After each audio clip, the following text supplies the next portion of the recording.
We're about to start the session. The first session, Winning at the Shelves, Insights to Reality. Our speakers for today are Mr. Deepak Pillai, Director Performance Management, and Mr. Manoj Kulkarni, Director Shopper Marketing, Nielsen. Good morning, everyone. So wonderful January winter morning, and it's great to be here. Thank you all for taking time to be here. We really look forward to this session. The title of the session is Winning at Shelf. Ideally, we would love to talk for 2 whole days about this whole concept. What we have is 2 hours. We'll try to do justice to it. So the approach we're taking to this winning at shelf. Of course, you can win at shelf in many ways. The core objective of this session is to look at winning at shelf by understanding shopper and how to activate those shopper understandings in the shelf at the store, right? So there's two parts to it. To do that, I have my colleague, Mr. Manoj Kulkarni, who is head of shopper marketing for the India region. He's got tons of experience, about 14 years of experience, both India and international markets. So we'll start with his session, where he'll take you through some of the shopper insights, how to get to these shopper insights. And then the second part, where I'll come in and talk about how to activate those insights in the shelf. Now, of course, usually this, as I said, is usually a 2-day workshop where we have a lot of exercise and all, but given the paucity of time, we're just going to look good ourselves by talking to you. Yeah? But at the end of the session, we're going to have a Q&A, half hour of Q&A. So please note down your questions if you have any, so that we can address, say, around 12:30. Yeah? And again, because of the paucity of time, we don't have any tea breaks between. We are going from 10:30 to 12:30, straight on. All right, over to Manoj. Thank you so much. Thank you, Deepak. So this session is about creating demand at point of purchase. Although we don't have exercise and stuff like that, what we want is a conversation in the right direction and on the right topics. So please feel free to note down your thoughts, and then we can connect and we can discuss those things. Yeah. What we have done, as Deepak rightly mentioned, is the first session is about understanding shopper better. So manufacturers as well as retailer can turn the shopper decision in favor of their brand or store. And the second thing is, second session is about tips on execution guidelines based on the shopper insights that you will have. So few context setting slides. We all know that the per capita consumption of FMCG is very low compared to even our counterparts in the emerging world, and our growth journey has just started. In US, there is a firm called HS Dent, and they specialize in macroeconomic modeling. What they said is that India's growth story has just started, and our economy is likely to peak in 2060. So we have good 50 years of growth lying in front of us. And the most important thing is how we are going to achieve this in a profitable manner. I completely understand that 2014 was a tough year, there was slowdown. So both manufacturers and retailers had tough time. But very interesting thing, so FMCG growth actually came down. But which categories buckled this trend? They were not essential categories. They were actually impulse food categories, salty snacks and chocolates. Yeah, those are the categories by investing in shop opportunity reap the most of the benefits. So they grew not just by increasing their distribution, but by actually having right in-store intervention so that they can get more from the same store. As of now, market conditions are very favorable for food industry. Significant proportion of Indian consumer spends are on food. And although over a period of time we will see the proportion coming down, the very fact that there will be a base expansion, which means there will be huge growth opportunity. We also see a premiumization in this space, so that is something which is going to give you the value opportunity as well. Based on whatever data sets that we have, we overlaid it with macroeconomic variables, and we said, what is it that is going to happen in 2015 and 16, especially when in 2014 the growth was much lower. What we see is that in 2015 and 16, we are going to be back to double-digit growth of FMCG. Am I audible? Okay. Yeah, okay.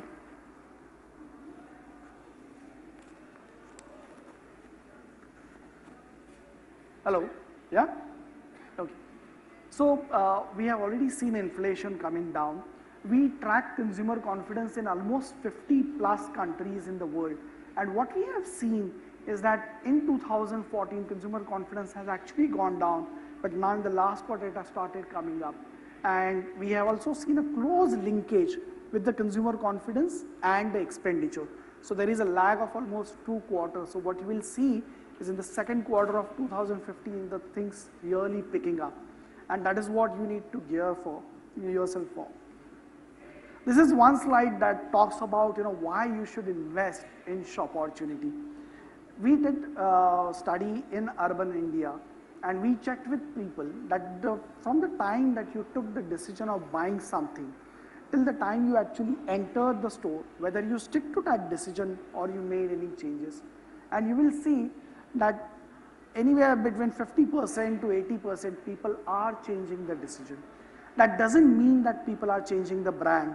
In FMCG case, it could be, they could be buying more quantity, they could be upgrading, or they could be downtrading.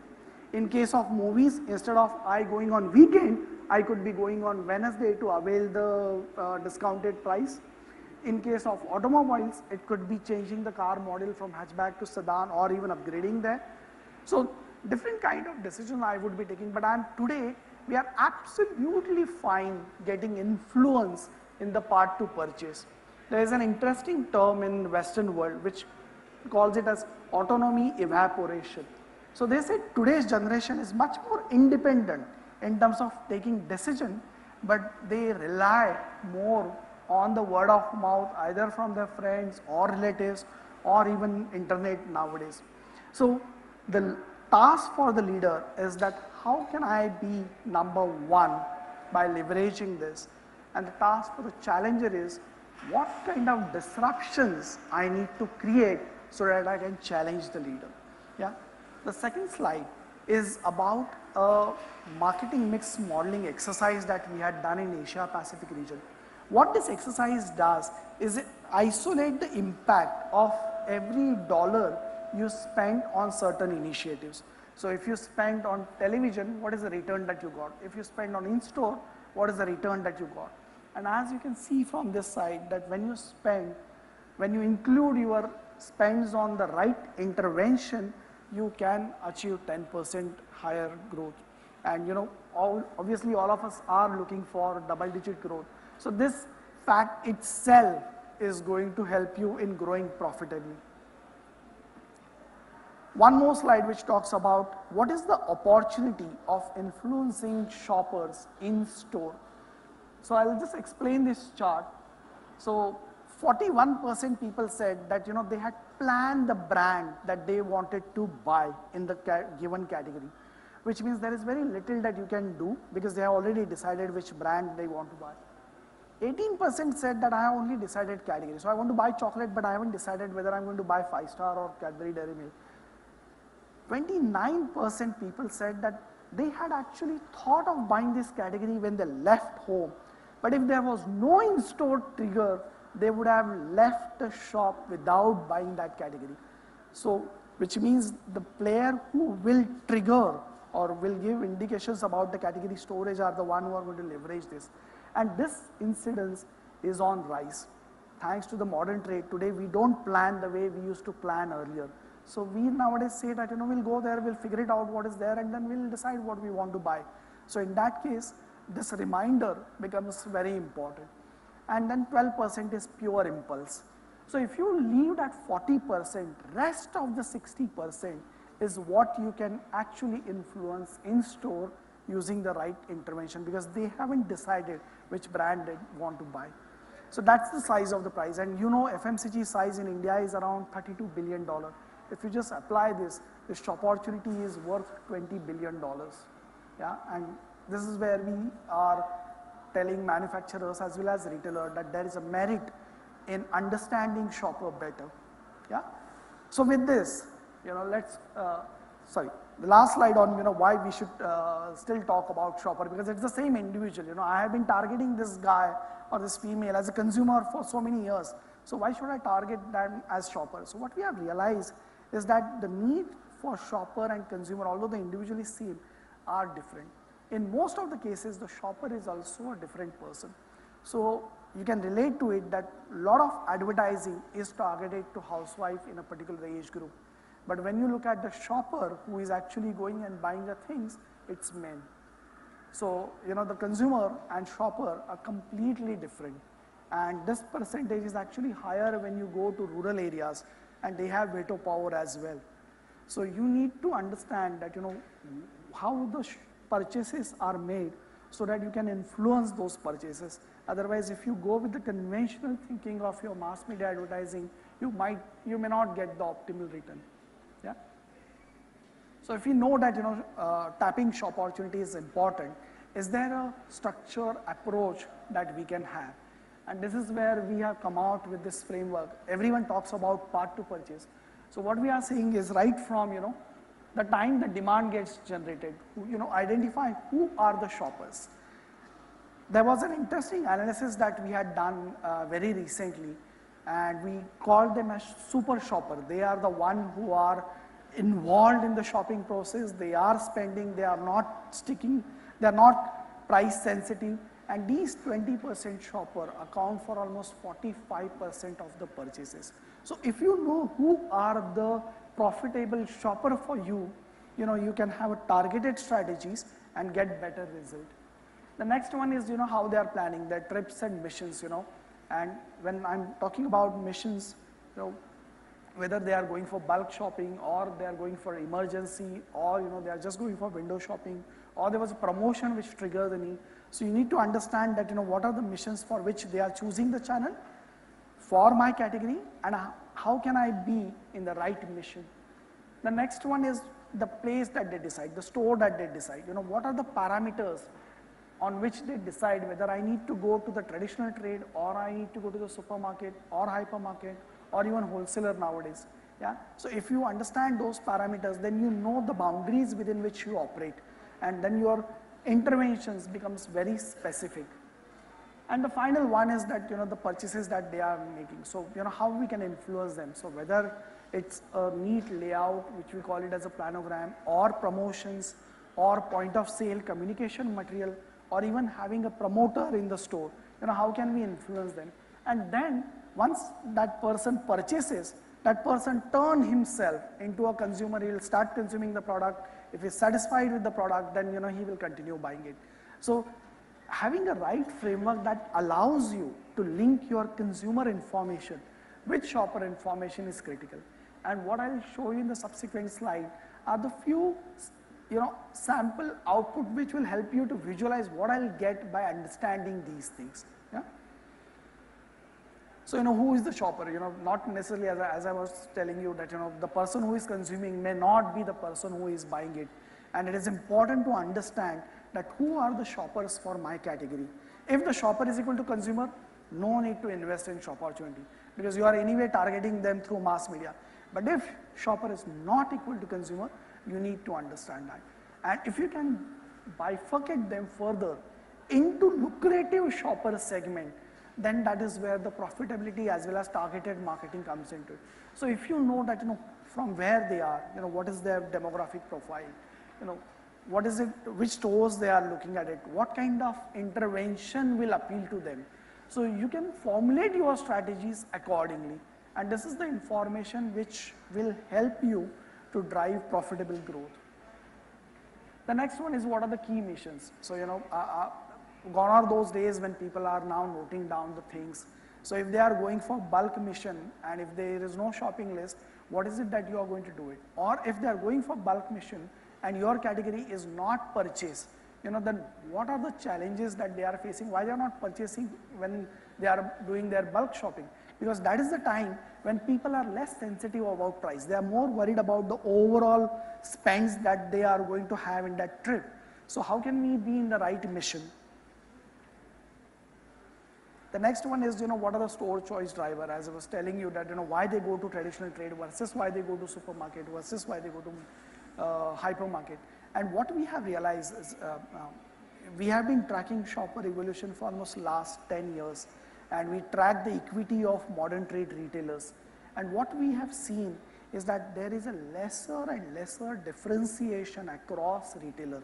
So yes, as a format, they are very well differentiated versus traditional trade. But if you look at the players who are operating in this modern trade format, there is a less differentiation. And somewhere they will have to invest in building themselves as a brand so that shoppers have clear reason for coming to them. Otherwise, every time someone comes out with a better promotion, people will rush to them. And that will not lead to the loyalty as well as the results that they are aiming from, the footfall that they are getting it. And this is why it is very important to ensure that retailers deliver that right experience. So even some of the manufacturers have started tracking that as a result of my in-store intervention, how it contributed to retailers' equity. So not just asking shopper whether you will buy this category, but whether you will buy this category from this shop, whether as a result of this, has your experience about this shop has enhanced or not. And that is what even retailers would be looking at, because I think everyone will be coming out with promotions and everyone will be coming out with point of sales communication material. But something that adds to the overall experience is what will win in store. And finally, what are the purchase trigger? If you purchase my category, for what specific reason you purchase my category? Was it new product? Was it premium? Was it quality? Was it there was a promoter? Or, this is the category which I have been buying for last 20 years and I am almost on autopilot. So I exactly know which brand, which pack size, which flavor I need to buy. I just go and pick it up. I don't spend time in that. And of late, what we have seen is that Indian as a consumer are positively disposed towards premiumization as well as new products. In fact, we did an exercise and what we found is that today 1 in 3 FMCG products, 1 in 3 rupees on FMCG products are spent on buying premium product. And when I'm saying premium product, what we did is we looked at the market average and we looked at 20% higher. So all brands which are at 20% higher, we term them as premium. And you will find that this trend is growing. So people are now becoming more and more quality conscious. We are also open to new products compared to what our earlier generation was. Whether it is because of mobility, whether it is because of digitalization, or whatever reasons, but today we are much more open to trying out new products. And these are the two things which you need to understand, that are your category shoppers looking for these things. If they are, then that is a value opportunity for you. If they are, that is the innovation opportunity for you. If they are not, then you need to figure it out how we can educate them at point of purchase so that eventually they upgrade themselves. And although we have a lot of choices based on all the work that we have done, is that in the modern trade, it's not actually resulting into the sales that one would have expected. So based on the data set that is available to us, what we realize is that there is no unique modern trade shopper, which means there is not even a single person who is spending 100% of his money in the modern trade. They are spending money at traditional trade for whatever reason, but all that retailers are trying to do is that how I can optimize this reach. So is more of more, or actually less is more? And this is where shopper centricity helps, because if we understand what is it that they are looking for in your category, you can manage this assortment very well.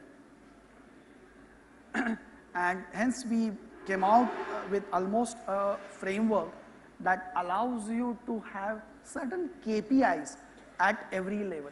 So in terms of what they are doing, so if there are 100 people walking in that aisle, how much are actually interacting with your product category? How many of them are buying your products? Are they upsizing? Are they interacting with the premium product? Are they going for higher pack sizes in that case? If not higher value, are they going for higher pack sizes? You know, are they spending time very well? Because we know that people don't spend, you know, on an average 30 seconds is what you get to impress them, because they will purchase the product in anywhere between 30 seconds to 1 minute time. And if you're not able to impress them, then they will just walk. So, you know, what is it that I need to communicate to them? So are they using their time very well? Are they browsing, or they are on autopilot? You know, and that also defines, you know, how much time that they will spend, what is the familiarity that they have. Then is what they think of it. So one is, yeah, I had come to this shop, this category is here, I want to optimize the trip, so I have to buy this product, but actually, you know, this aisle was not very user friendly. I had difficulty in finding the product. So next time when I come, I may not buy it. And this is what is happening, and hence they end up buying the things in traditional trade as well. Yeah. So do I have the right assortment? You know, I came here for variety. Am I getting the right variety? The third thing could be that, you know, is it easy for me to compare price, especially when the price sensitivity is high? And it is not just because of modern trade, but e-tailing is also, you know, rising the price sensitivity. So am I able to compare the prices very quickly? So these are some of the KPIs that we have come up on which you can assess your category performance, and you can benchmark it against other categories or even industry norm to figure it out that how good is good. So if 100 people walk in, 20% interacted with my category, is that 20% good or bad? Today I don't know. But if you start collecting this data and if you start benchmarking it against category, then you will know whether that 20% is good or bad. And then you can have specific discussion, is retailer and manufacturer both can have that discussion that how this 20% can be even made 22%, which is 10% increase in sale. You may not be able to increase it dramatically, but what is it that we can do so that we can be on a growth path? So this is what I was saying, that the first one is, you know, what is the convergence? So whether you have metric for that. The second one could be, you know, the KPIs that I have said. So you come out with an intervention. Are you assessing the effectiveness of it? Most of the time what happens is you come out with an intervention, and the only measure that you use is whether the sales grew or not. You know, and you also know that there are many more parameters that impact sales. So it is better to understand from shopper that whether this intervention had the desired effect or not. And then you can see that whether I need to continue with this thing, or I need to redefine, or I need to go back to the drawing board and work out what is the intervention that I need to come out. And the most hotly debated topic is purchase decision tree. It is nothing but, you know, what are the factors that are important to the shopper when they go to buy a category. So for example, if they are going to purchase cold drinks, is it flavor more important? Is it pack type more important? Is pack size more important? Is it brand that is more important? And this is where the challenges are, because your entire planogram gets defined by what is important to the shopper. Now chances are there that it is easier for retailer to arrange it by flavors. So he will have colas, oranges, mango based, lemon based, but that may not work to the manufacturer advantage, especially if the shoppers are brand specific. So manufacturer would like to have a manufacturer wise blocking. So Pepsi, entire portfolio, Coke, entire portfolio, and so on. How do we decide? And this is where retailer and manufacturer struggle, that, you know, what is the right way? And this is where if you check with the shopper, you know, you may get inputs that what is it is in mind. And this is different from what you do with the consumer, because that time they are not actually in that environment. In that environment, there are a lot of things that could be influencing their decision. So it is important to understand this when they are in the store. Yeah? And this kind of information actually helps you to identify the innovation opportunity. If you realize that pack size is the most important thing, then I'd rather innovate on pack size and not on flavors. Yeah? And this is where companies are using this information not just to design the planogram, but to also identify where I need to invest when it comes to innovation. Yeah? And that is how they will get their pack price architecture also right. So for example, you know, when it comes to chocolate, it could be brand and then pack size and then probably the next SKU in that. So the first one could be the occasion. For what occasion you are buying chocolates today? And then is the brand important. So it is not the brand which is the most important, but the occasion for which I am buying chocolate is more important. Now, if I have this information, what is it that I can do with planogram? If I have this information, then I can have my arrangement according to these things.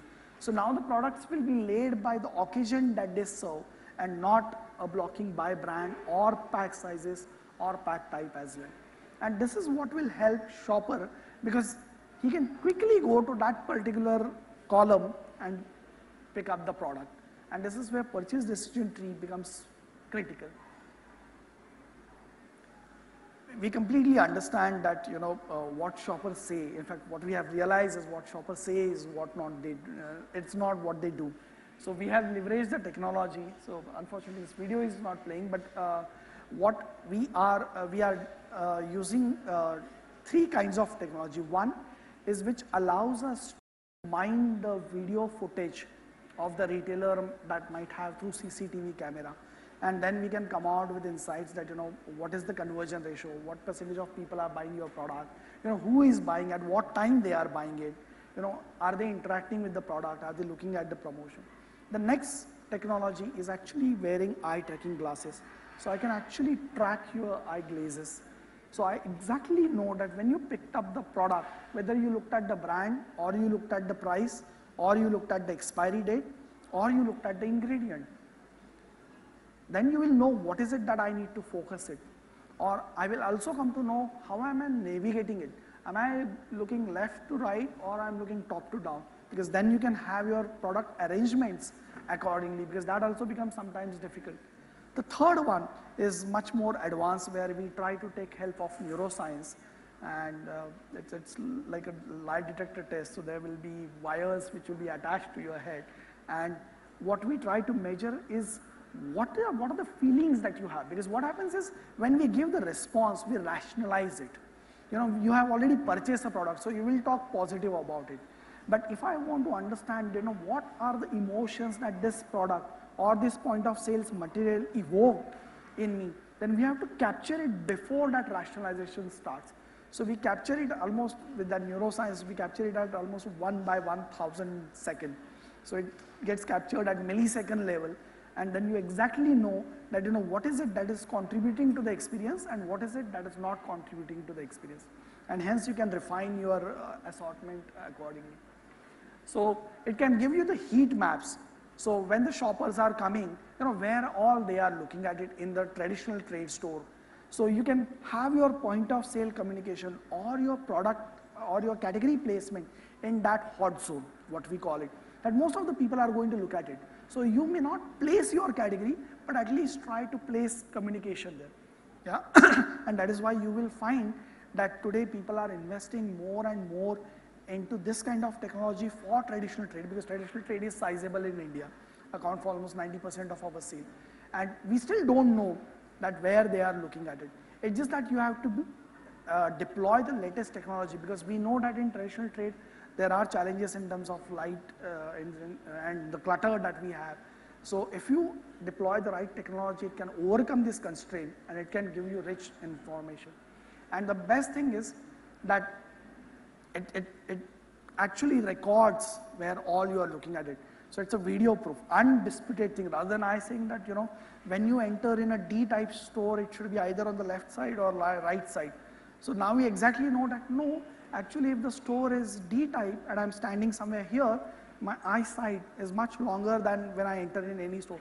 So even the space behind retailer is a hot zone. And then you might place your product or communication there, yeah, rather than investing either on the countertop or that left and right side of it.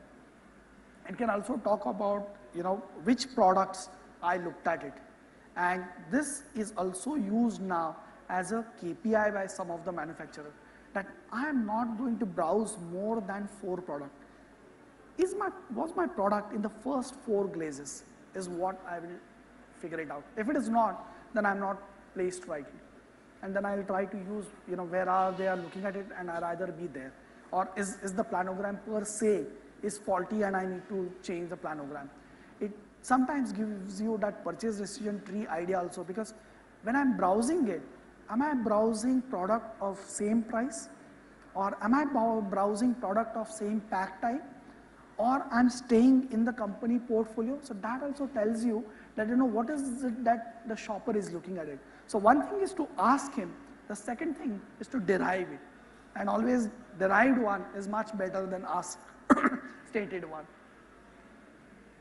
This is what I was explaining, that if you pick up the pack, where exactly I am looking at it, where are shopper looking at it? Are they looking at the logo? Are they looking at the ingredients? Are they looking at the expiry date? Where exactly they are looking at it? Because I have limited space on that pack, and that pack has to talk to shopper in terms of buy me right now. So if that is the limitation that I have just 20 seconds to impress him, I need to get this content right. And this is where now people are investing money, that so when clients are going for packaging renovation, they would rather taste it through these things and optimize the space that is available to them. The next one is neuroscience one. So based on a lot of studies that we had done, what we realized is that we as a human being avoid sharp edges. So you will find all the shelf becoming rounded, and the tables also getting in the rounded shape. So obviously Pepsi came out with the Stanley, which had that rounded thing. It was not difficult for Coke to replicate it. So Coke immediately did the same thing. Sorry, Pepsi did the same thing. So then there was another neuroscience learning, that if the bottle is tilted towards me, I'm likely to bite. So the insights can be much sharper if you deploy technology at this level. It can become that specific that not just where it needs to be, but how it needs to be there, at what angle it needs to be there. The next one is point of sales communication. Obviously, again, everybody is talking about their brand. What is it that I need to communicate? So if this through neuroscience, if you figure it out that where our brain activity peaks, then you can have those elements only. And there was an interesting example which says that when people are actually eating chips, the peak moment was not when they were actually lifting it or opening the pack, but when they were dipping in the salsa and it was just 1 inch away from the mouth. So that is the time when you are looking forward to have that gulp it. And what Walmart did is they had those kind of posters, and the sales grew by 15%. So doing simple things like this can be miraculous. So, or for example, when we eat kurkure, what we felt is that it is messy and all that. But the neuroscience learning said, actually when you lick your fingers, that is the time when the activity peaks. So it's absolutely fine if you show those kind of things. And that is how retailers as well as manufacturers will start leveraging this technology. And obviously the next one is point of sale material. So this was an example where the product was not kept there. It was only a communication material. And in that communication material also there were multiple messages. So people were not knowing where to look at. And there was no information that this product is actually available on the cash counter. So as a result, people thought it is out of stock. So it didn't work. And if you would have done it, you would have thought that I had tested it in a laboratory condition. People were fine. I kept it also at the right place, but people were still not looking at it. But these simple things, if you try to understand, then you know that what execution guideline you can come up with. So if you have to translate these shopper insights into in-store intervention guidelines, is there a framework that we can use? And what we realize is that actually 2 parameters are more critical. One is to what extent shoppers are involved in your category.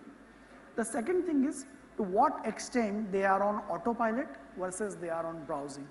And we just plotted in a 2x2 matrix, and the right corner says that the involvement is high, but they are browsing. So it's a slippery category.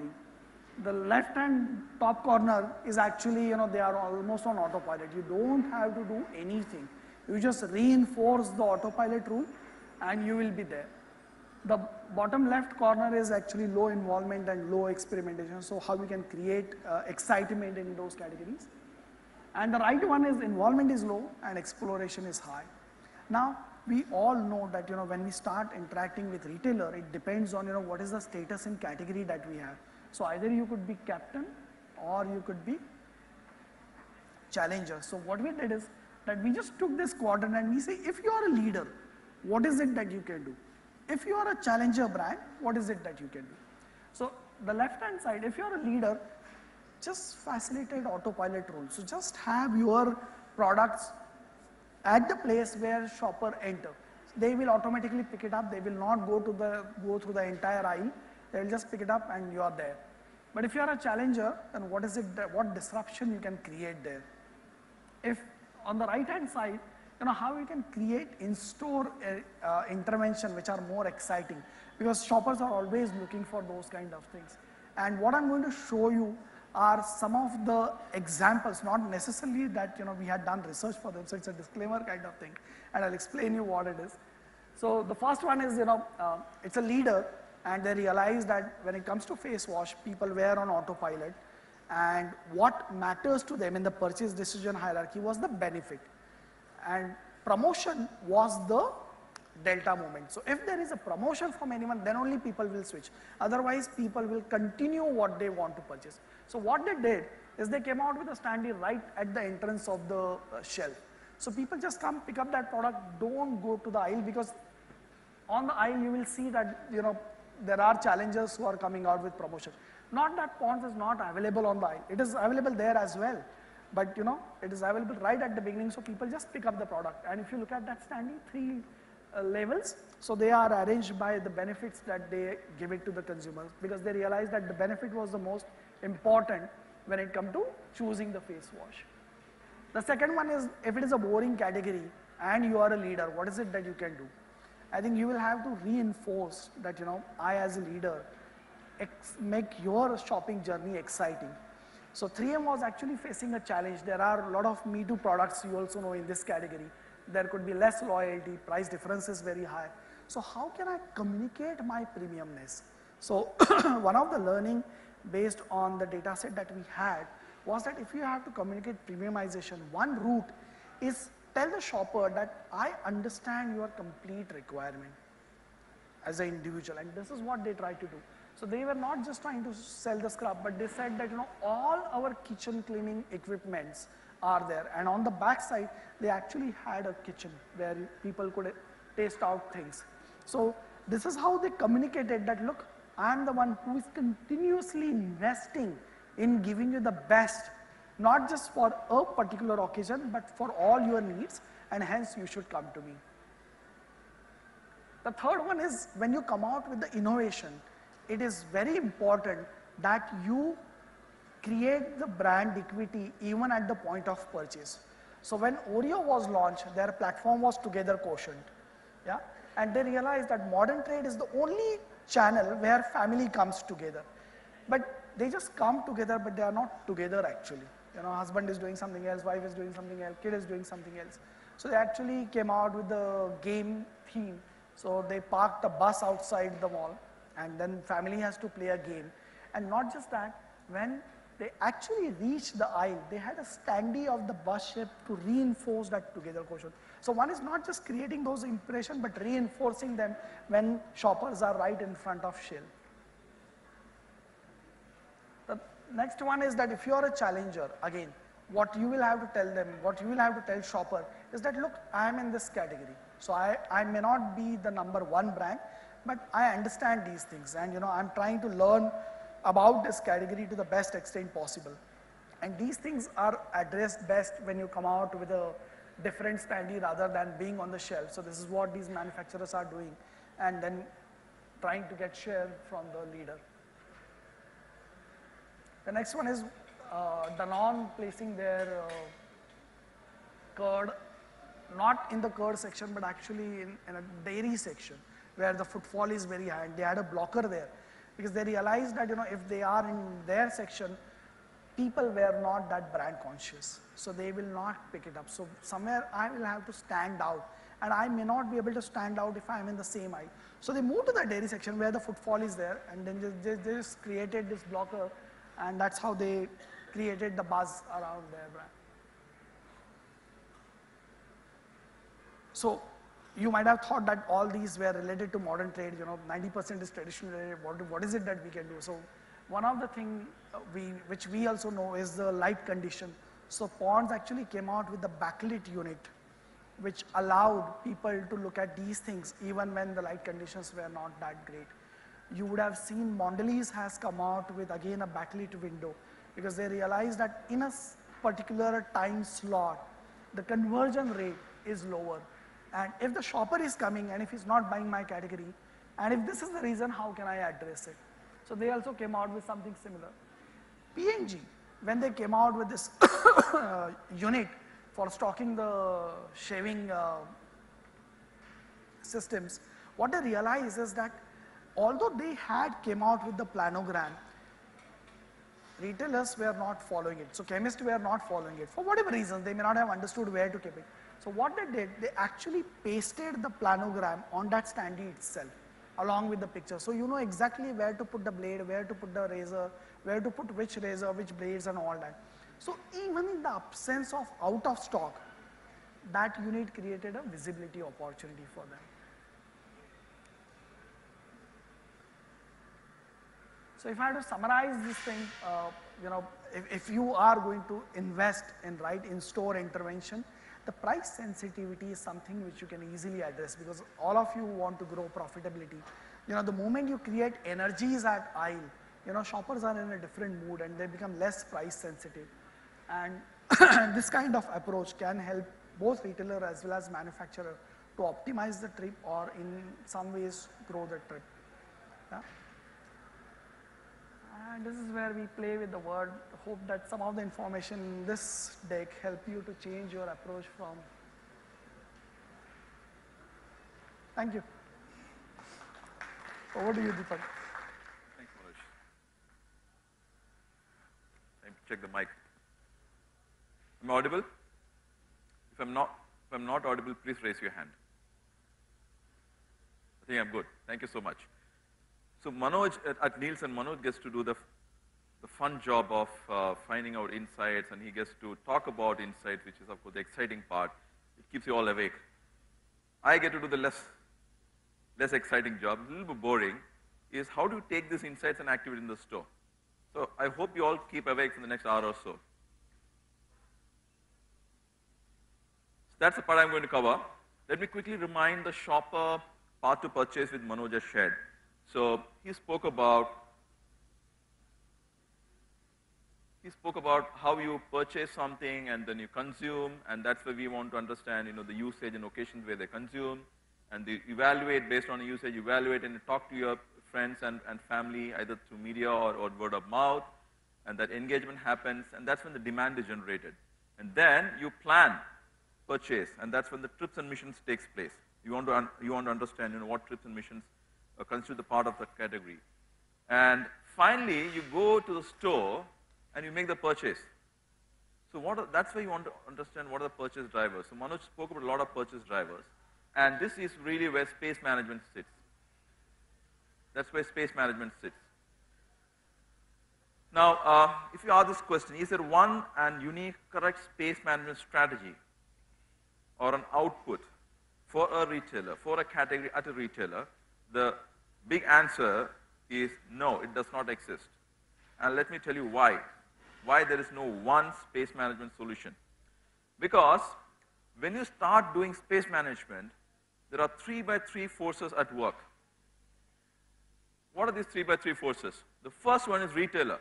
Retailer usually wants to have space management done in a certain way because he has certain objectives. And usually, manufacturer pulls it the other way. His objective is a little different. And invariably, shoppers are completely different tangent. They want to go some other way. So that these three forces are pulling them. The poor guy who's doing space management, he has to manage between these three forces. It's not an easy task. And doesn't stop there. The three other forces come into play. Retailer has to make commercial considerations. Am I profitable? Am I pushing the right products? And then the logistics guy comes in place, make sure that do I have enough shelf quantity so that I don't run out of stock for any key SKUs. And then, of course, at the end of the day, you also have to make it visually appealing. You have to make it clean blocks, very clear, less chaotic, etc. So when all these space forces come into play, if it's one person doing this, and if you have asked 10 different people to make the same space plan for the same category, same store, they're bound to be different. They can't be the same. So we have to live with that fact. Now, let's look at some of the best practice approach. What I'm going to try to do in the next hour or so is quickly give you some tips on how to understand the dynamic that affects store layout and layout within a shelf, and how to apply these these learnings on locations and shelf placement. And at the end, quickly look at how to measure and measure and reward those things. So let's quickly first answer the question, why do space management, and what is space management? If you ask shoppers, increasingly they want better choice. They want to shop very efficiently. They don't want to spend time. They want to shop very efficiently. And they want the shoppings to be very convenient and enjoyable. That is one big reason why we should do space management, and we'll get that answer in a while. In space management, there are different relationships. The first level of space management is merchandising, where you put product on a shelf. Laying down products of a category on a shelf is called merchandising. Now, another level of space management is putting categories on the floor of a store. That's also space management. That's placement of categories on a store. Now, if you look at category management, it encompasses both space management and merchandising. And that's where you have the four P's of category, key outputs of category management, which is product, place, price, and promotions, right? So we are going to dwell in space management, which is both merchandising as well as space planning. Now, of course, through all this, some of the tips we look through, we'll assume that assortment is already decided, okay? Because we don't dwell on the assortment part today. All right, so usually, as I said, usually we do this over 2 days of space planning workshop. I'll try to do justice on looking at two aspects of space planning. The first aspect is how to place products in the store, which we call as macro space planning, and how we put products on the shelf, as I said earlier, which is micro space planning. Now, let's look at space management from the shopper lens. If you ask shoppers, why do you want space management, what they look for it from space management, they would say, or if you look at this, let's look at the shopper's challenges. They're pressed on time, and they got tons of advertising and media messaging that comes to them, so it's very fragmented, and they got thousands of products to choose from. That's a real challenge. They don't know, there's a lot to choose from, and they have very little time. And so, if you are looking at space management from a shopper perspective, your objectives would be, one, to make it easy for them to find, browse and select, make final choice, and at the end of the day, make it enjoyable. If it's very efficient, easy to find, it's actually enjoyable. In some categories, they want to be very easy. Some categories, they want to browse a lot. So if you ask a shopper, they will say, okay, Mr. Retailer, create a space plan which will assist me in shopping. Which will assist me in shopping. Now, if you ask the manufacturer, he has certain different challenges. First big challenge is that most of the shelf space is already part of what you call as terms of trade. It's already sold out to some other brands or some other manufacturers. That's a big challenge. Or you have to pay money to get space. The other one is, there is a huge amount of competition. A lot of competition for the little shelf space, which is why globally retailers love to say that shelf space is the most premium real estate in the world. And then manufacturers are spending tons of money on above-the-line advertising. They're creating a lot of consideration, but as Manoj explained earlier, they don't go to the store with, or say 40% of them go to the store, or 60%, 55% of them go to the store without any fixed brand in mind. They just know that this is a category or segment I want to buy. So while you can create consideration through above-the-line advertising, the store you have to create conversion. For that, you have to play with space. So that's one challenge manufacturers struggle with.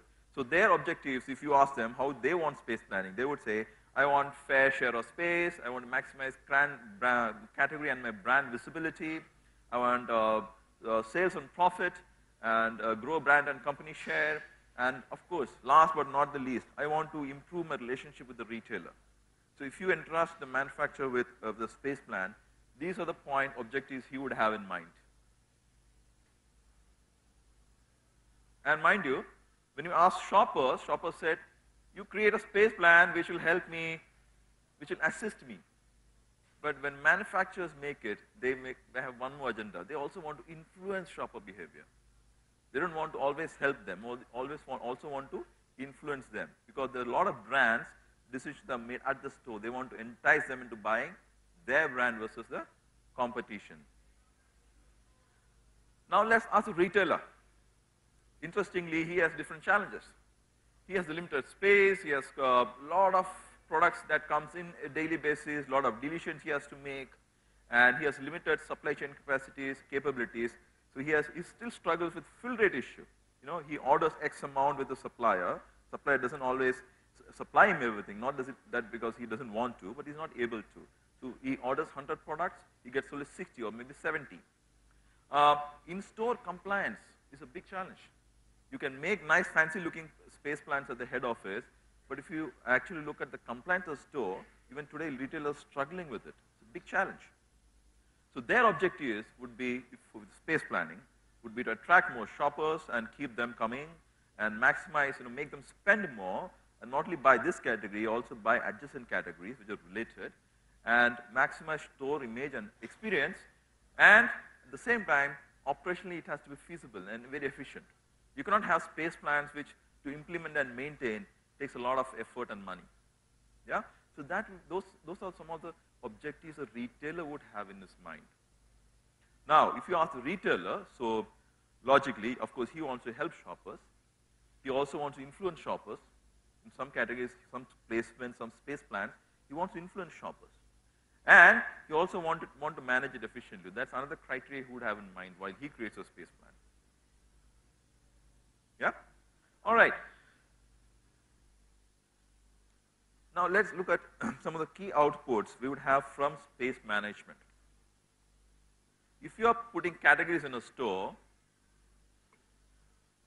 the outputs would be the type of store layouts, category location, adjacencies, display types, etc. And if you are putting products on a category in a shelf, the outputs would be segment, where to place the different segments, put the products, and how many facings for each product would you have.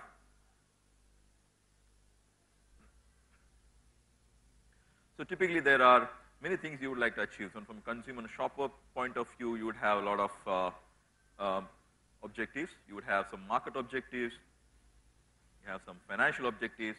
And of course, you would have some productivity objectives as well. Take a moment to quickly look at them.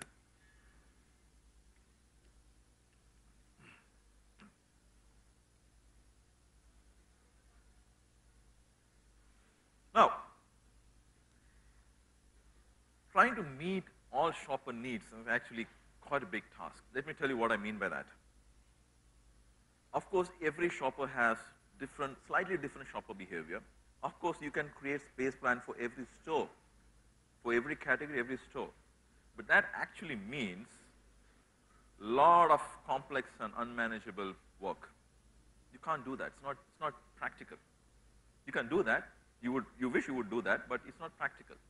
Which is why you would like to move more towards, some kind of modules which applies to more stores. Some plans which can be easily replicated in more stores, which meets most of the shopper needs, which meets most of the retailers' objectives. Which is why retailers globally make space plan by store clusters. Now, the question that will come to your mind is, how do I cluster these stores? That's why you pay a lot of money to companies like Nielsen, and we do advanced analytics and tell you which stores usually behave similarly. And these stores need not be necessarily in one geographic location. When you do store clustering, typically the outputs would be not saying that all stores in Mumbai are one cluster. It would say that 2 stores in Pune cantonment and 1 in Jaipur are behaving similar. So you can treat them similarly, have similar space plans.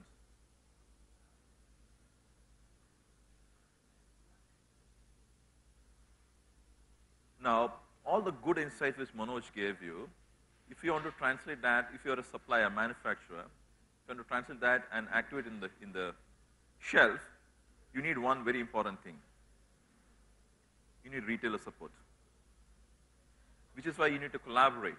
And which is why, globally, in most developed markets, and even very much in developing markets in countries like India, you have retailers and manufacturing collaborative, some very advanced collaboration like category management, or if they have very basic collaboration in space, assortment planning, and overall sharing strategy and working together to grow the category. So this is actually provides a framework for working together, sharing knowledge, developing plans, sharing strategy and developing plans which meets both retailers and manufacturers' objectives. Now, one key thing why retailers and manufacturers should come together is both of them, if they work independently, they're only seeing pieces of the puzzle. They're only seeing pieces of the puzzle. They don't get the whole picture. Let me explain that. Most of the research work and to get all this good insights Manoj just shared, you had to spend a lot of money with companies like Nielsen. You had to go to them and say, I need to understand this category. I need to understand how shoppers behave. Now, retailers typically don't have that luxury of that money. Retailers work on very thin margins. So but if they have to get access to insights, they need to actually work with a manufacturer who, of course, spends a lot of money on their category because that category is very important for them. And they have tons of knowledge. They have tons of consumer knowledge, tons of shopper knowledge, which is why they collaborate. Manufacturers collaborate because, of course, to activate all those knowledge, they need the retail shelf and the retailer support. And retailers themselves provide a lot of information. Retailers' own transaction data, their loyalty data, their own shopper experience, understanding of the shopper. There's a lot of information which goes to the manufacturer, which is why globally the manufacturer retailers find that when they come together and collaborate, they unlock a lot of value.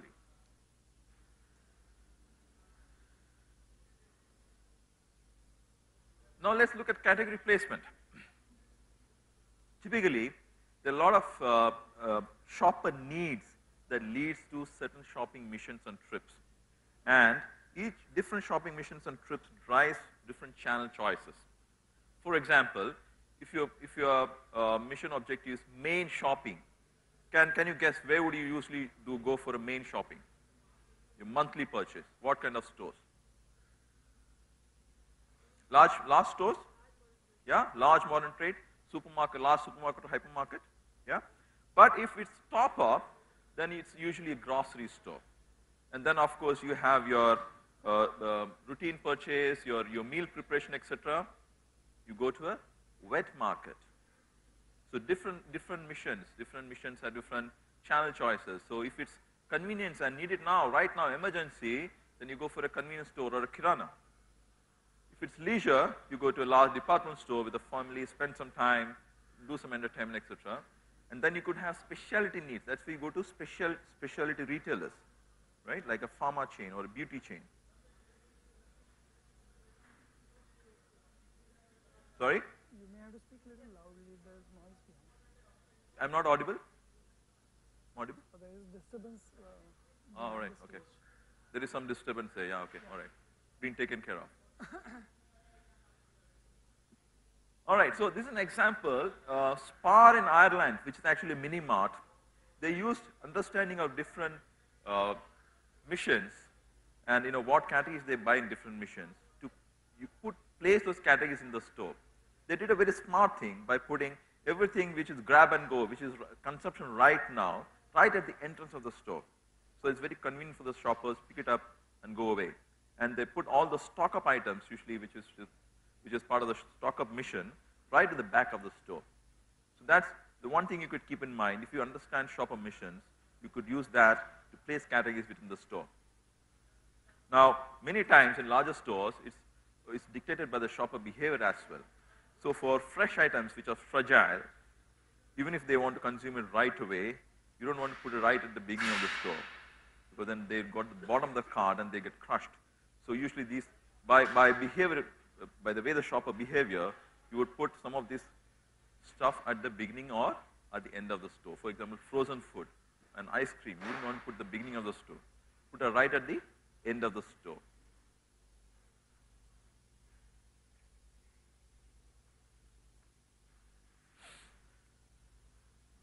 Now let's look at some pointers we need to keep in mind when we decide category adjacencies. The first thing you have to do is define a category. what do you mean by category? When you say dish cleaning, does it include only liquid, or does it include bars? Does it include dish cleaning liquid for dish cleaners? You have to define the category. When you say snacks, what does it mean? When you say skincare, what does it mean? Skincare for a beauty store would be a very large category. But skincare for 7-Eleven, which is a convenience store, would be very small. So the first step for you to even before you start looking at adjacencies is define a category. So usually retailers do this very smart way. They do what is called as a funneling technique. What they do is they put all the related products which meets a particular need of a consumer into the funnel. So it starts with a lot of products, and you put, say, I want chocolates.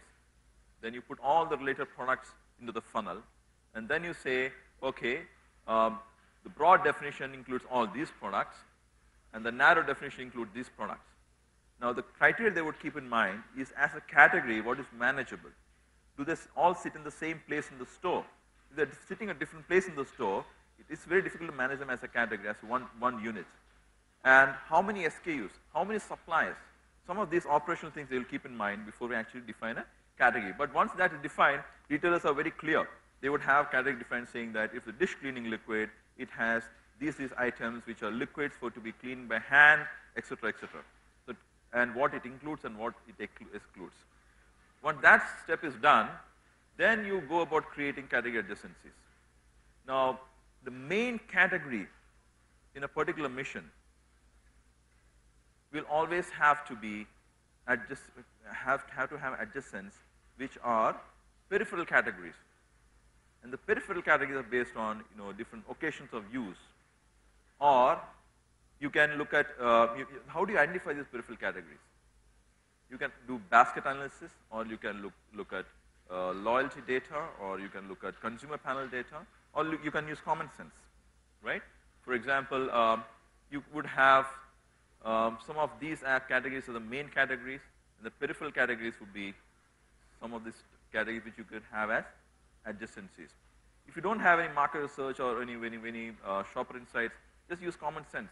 How would you, as a shopper, what would you like to see next to it?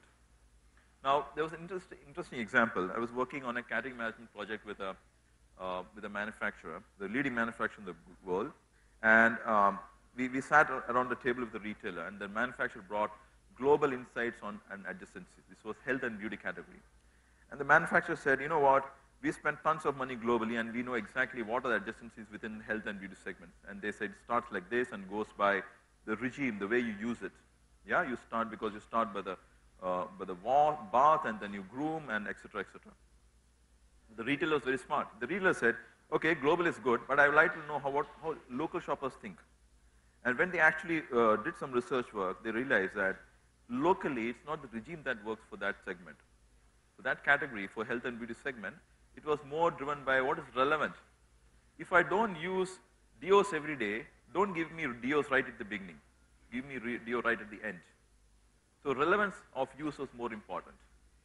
So some of the things you could keep in mind while deciding adjacencies. There are wonderful tools like category mapping, which is, of course, either through basket analysis or consumer panel, where you can find out that with this category, what other categories are purchased together.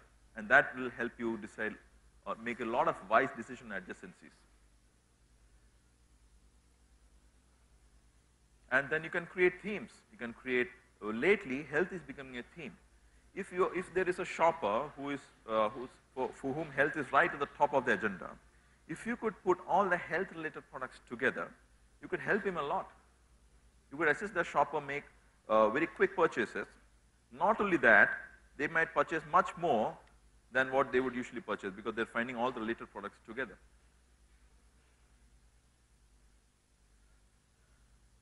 Example of some possibilities, you could have in a store, in a grocery store, put all the baby products together. Why not? We are very much driven by the way we are structured in the head office. Head office, soaps are managed by different category manager, and diapers are managed by different category manager, and baby care, baby toilets are managed by different category managers. And typically you find these categories sitting in different locations in the store. It doesn't have to be like that. It can be managed by different category managers, but at the store, you can bring them all together because they cater similar needs. Those are some of the examples you could do in a grocery store and large hypermarket. This is a picture of a store in Sri Lanka. I found this very nice. They did it nicely. They have this wine section right at the back, and they put secondary placement of traditional snacks. They bought some plastic disposable utensils from the general merchandise section. They put some mixers from beverages section, and they put wine glasses close to wine. And I asked them, I told them, I said, fantastic stuff, great stuff. They said, we just use common sense. But many retailers are not able to do that. Not because they don't have common sense, but because they're structured in a certain way and they work in a certain way, they're not able to do that. Another example of Sri Lanka, example of common sense. I was walking through the store and I saw that they had liquid hand wash right between toilet cleaners and dish cleaning. I was shocked. I said, how can a personal care item come in home care? That's how we in India think. That's how we work. We have an FMCG portfolio. On the head office of retailer, we have a personal care category manager, we have a home care category manager, and they have different sections in the store. But think about it. Where do you find hand wash? It's either in the kitchen or in the toilets. Makes a lot of sense for this to be there. We need to come out of these ways we work and ways we're structured in our head offices and think of how shoppers would look at it. Use the common sense. Let's bring some of these categories together. So, if you're trying to help shoppers, when you have an aisle, and if you think shoppers are walking from, say, left to right, then put the high penetration, high frequency main category right at the start of the aisle. It'll help them. Yeah? And then put the peripheral categories, complementary categories. If you're helping them. But mind you, you don't always want to help them. All right? Sometimes you also want to influence them. We'll come to that in a bit. Now, if you are making a space plan, keeping in mind that you want to assist shopper while placing categories in a store, these are some of the things you would keep in mind. You would want to have category flows by mission and put some of the immediate and the seasonal right at the start, and usually in the middle you keep the special items and the top up and the stocking up items right at the end. Frozen and fresh right at the end. And use basket analysis and common sense to decide on adjacencies. And that is when you are trying to help the shopper. Space, of course, slightly biased toward the shopper profile. For example, if you have a neighborhood with a lot of, say, near an IT park. If you have a store near an IT park, a residential colony which you know is predominantly IT guys, or people, a couple who both of them working in IT business. What do they need? They need more ready solutions. They are very hard pressed on time. There are a lot of money to spend. They need probably ready meal solutions. Create a section of meal solutions, or give more space for the ready meal solutions. Some of the things you could keep in mind while if you think about the shopper profile of a particular store. Now, if you look at category placement based on retailer's mission, let me quickly remind you of the category management process. Category management is an 8-step process, which of course starts with the retailer's vision and mission, what they want to do with the store and the category. And then you have 8 steps. In each of the steps, the 8 steps starts with first defining the category. Then, once the category is defined, based on the retailer's mission and objectives, you define the category role. What role the retailer wants this category to play in his store? Is it a destination category, or is it just a convenience category because he wants to offer everything under the store? If it's a destination category, of course, he'll treat it differently. Then you do category assessment to see where the category stands in the market and what are the opportunity gaps. Then you look at scorecards, what objectives set for the category project. And then, of course, you make strategies how to reach your numbers and objectives. And category tactics, that's where the 4 outputs of category management comes out. Product, placement, price, and promotion. This is usually where place management, not usually, always space management sits. Then you go implementation and review the category plans every 6 months or every year. Now, why I want to remind these 8 steps is when you make space planning, you actually have to keep category role in mind. Where do you place the category in a store is also a function of what role the category plays in the store. For example, if it's a destination category, usually about 6 to 7% of the categories in a store are given a destination role. If it's a destination category, you want to use that category to define the retailer's image. You always want to be superior, consistently superior value provided through that category. You run high promotions, you give best of the space, prime location, etc. So category roles drive a lot of your space management priorities. When you make space management decisions, category role has a big say in it. So on and so forth, some of the other roles. We won't go too much into detail of this, but if you look at it, destination categories are usually not always at the back of the wall. Usually people ask this question, where should a destination category be? There's no one answer. Destination category has to be all over the store. If you put all the destination category right at the back of the store, there's a lot of traffic, a lot of rush, and a lot of cold spots in the other part of the store, which is why you have to distribute them evenly. Usually the meat and the poultry are the back of the wall, the ice creams and the frozen back of the wall, right at the end of the shopping trip. You distribute them where they are prime locations, highly visible. Entrance is always high visibility, and it also, you can use entrance placement to build image of the store. So retailers usually put the best promo offers and seasonal products and products categories which are differentiators right at the entrance.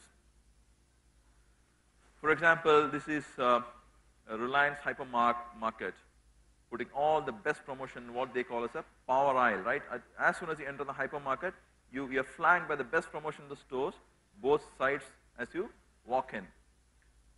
Which is why you find choco pies and cookers, pressure cookers sitting next to each other. Now this is also good tactics because it slows down shopper. As soon as shoppers enter the store, it slows them down. Food and grocery, another very good example of how you can use your entrance because it helps build image of freshness and the smell and the feel actually is very inviting. But it has to be done nicely, like Hypercity, how they've done it. It helps build image of the retailer. Now, category placement also is done keeping shopper behavior in mind. You look at a store layout. Just look at the store layout and use common sense, and you already know where could be the hotspots.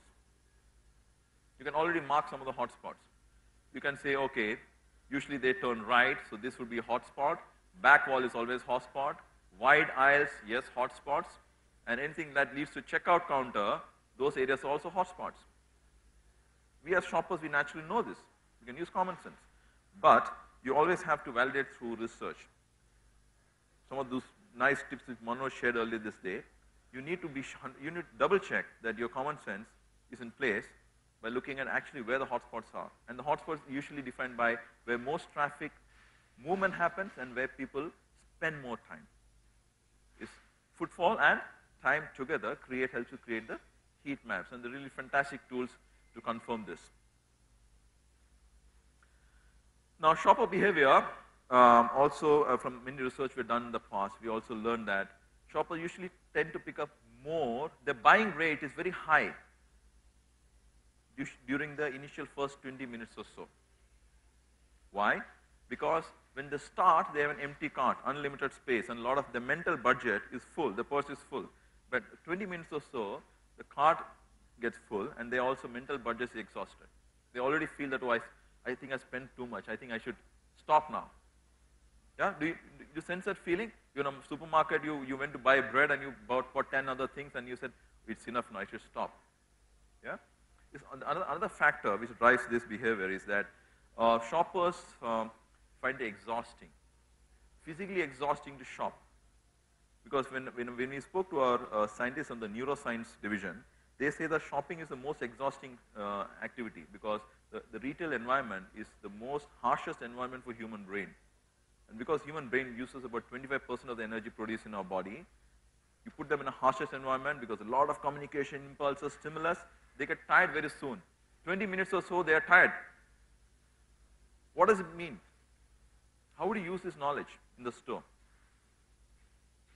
This means that if there are products and categories which you want to push, put them right towards the beginning of the trip so they can see it and buy it before their mental budget's exhausted, before they're physically exhausted, and the cart is full. Fresh produce always high image building to make it inviting, use those smell and colors to your advantage, and it's also a good way to slow them down.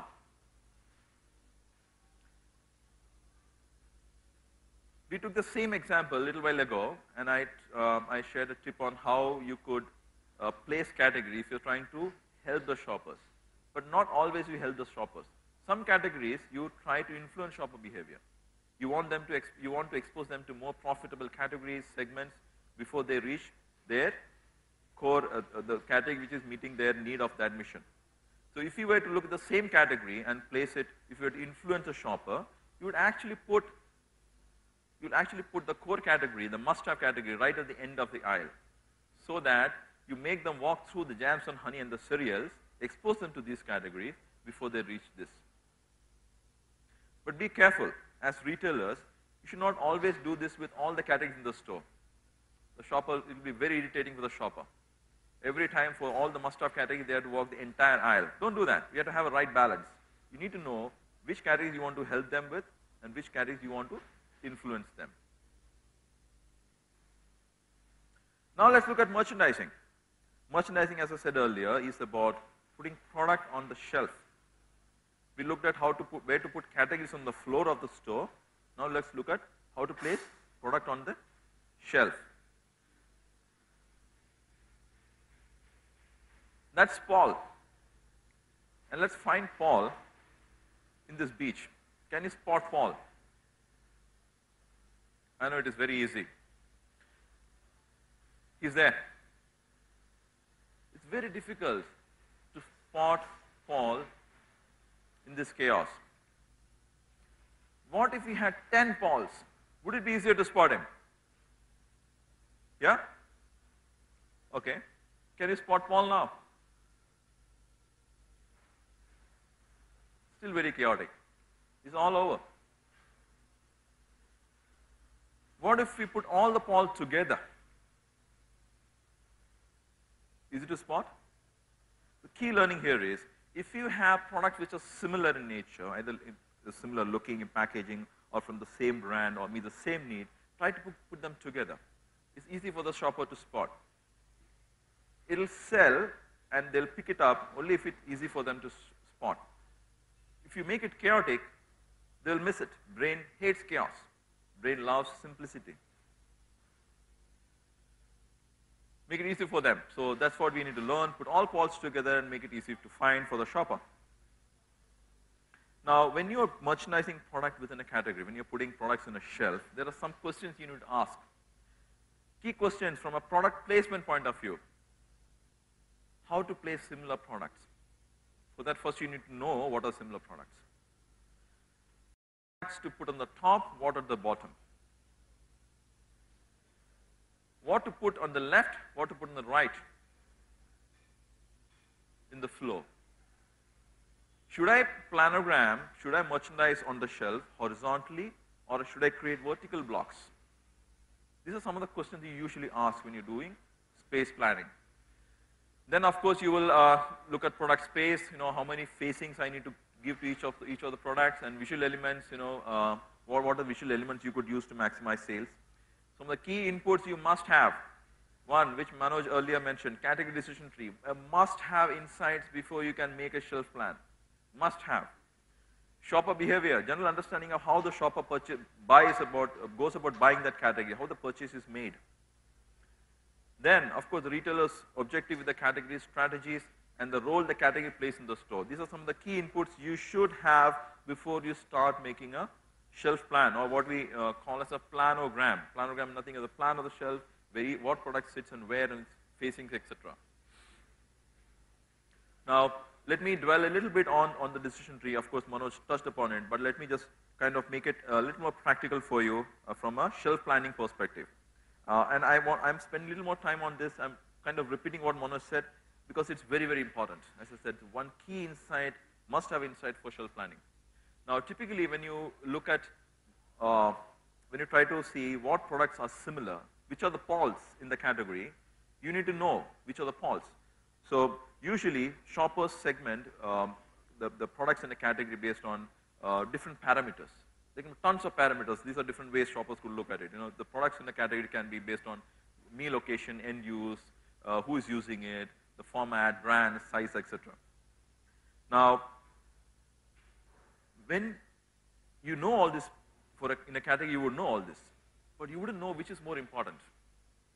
You need to know which is more, you need to know whether brand is the most important parameter in a category. If brand is the most important parameter, go ahead and create brand blocks. When you make him put all the Cokes together, put all the Pepsis together, so on and so forth. But if brand is not so important, say if it is pack type in category like beer, cans versus bottles would be more important. Pack type would be important. So you need to know the importance of the factor. Which factor is more important? Now, typically a housewife is walking in the aisle and she is looking for washing powder. She would be having in mind whether I'm looking for a washing powder for wash by hand or wash by machine. If it is wash by hand or wash by machine, she has, say, a front-loading washing machine at her home, and we want to create a planogram, you would probably want to put all the front-loading together to make it easy for her, right?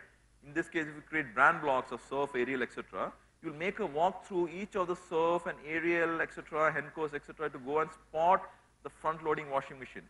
Especially if she's not highly brand loyal, she is okay to switch brands based on the promotion offers, then she will actually go through each of the segments. It's difficult for her, inefficient for her. So, this is what the decision tree is. Again repeating, decision tree is nothing but understanding in a category what are the different parameters in a category based on which shoppers might be making a choice, and which of the category is most important. Now, if the particular parameter is not found in the store, she is most likely to walk out of the store. That parameter is in a very high importance. It's called store switching level. For example, this lady has a front-loading washing machine, and you don't have front-loading variant in your store. Do you think she will settle for a top-loading or a hand-wash variant? Unlikely, because brand has been doing a lot of education, by the way. Unlikely. So she would probably switch store, which means that aspect is very important. So the parameters which is more important is where they're likely to switch stores is called a store switching level. And then there will be some parameters if they are okay to switch. Maybe she's okay to switch the brand or a pack size, etc. That goes down the decision tree. So another example, diapers. My favorite example, I had two kids and if both of their diaper stages, I had to go to the store. Diapers are very expensive. I was to be very particular about the per unit pricing of the diaper. I used to hate the fact that retailers would make me go through each of the brand blocks to see where is the medium size and what is the promotion running on medium size. It would have been so much easier for me if they put all the medium together. Doesn't that make sense? We wouldn't try to force fit a small diaper on a medium bump, right? Or a large wouldn't fit in a medium bump anyway. All right, so understanding what parameters are important will then help you create the blocks in the planogram when you're putting products on the shelf. Now, even after understanding the different segments or the different product groups within the category, you can still make mistakes. You still need to make another decision whether I want to put it horizontally or vertically. So this is one of the planogram, one of the retailers in the country, leading retailers used to do for biscuits. They used to have glucose biscuits on the bottom shelf running from bay 1 to bay 4. So all the glucose were like that. If you are looking for a glucose biscuit and you want to see which is the best pack offer, etc., you would have to walk all the way from bay 1 to looking at from, say, Parle-G to Sunfeast to Britannia, etc., etc., and then you realize, no, Parle-G was the best offer, go back, right? So that's where you need to decide whether it's good for the shopper to make it horizontally or vertically. So if you put, you have these options usually of creating segments, glucose vertically or glucose horizontally. In a small store, if you only have one bay of biscuits, yes, put them horizontally. top shelf glucose and the creams, etc., etc. But in the large store, you have many bays for biscuit itself, create vertical blocks. And usually, these blocks should be ideally of, each of the blocks you create ideally should be of about 1.5 meters wide, because humans when they stand in front of the supermarket shelf, the vision of their eye without moving their neck is about 1.5 meters.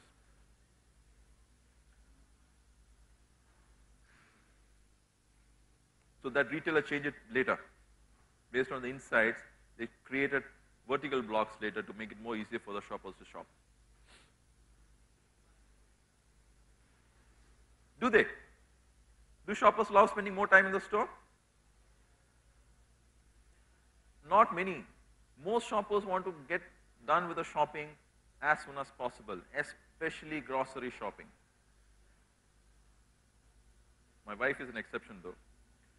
But they would like to get it done as soon as possible. So make it efficient for them. Assist them wherever you can. Have you heard of this principle of transition zone? How many of you heard of this principle of transition zone? There's a wonderful book called Why We Buy by this gentleman called Paco Underhill. Paco Underhill, Why We Buy is a very good read if you're in the business of grocery, either a manufacturer or a retailer. In that, he actually explains a theory called transition zone. He says that when shoppers walk in from outside the store to the inside of the store, a lot of environment changes happening. Suddenly, traffic sound to inside music, or sunlight to ambient store light, the fragrance changes, noise changes, suddenly you see people, etc., air conditioning, temperature changes. The brain takes time to acclimatize. And while the time brain is acclimatizing, this guy is walking into the store, everything he sees during the time the brain takes to acclimatize is missed. Which is why in large department store you see jewelry and perfumes stopping right at the entrance to slow you down.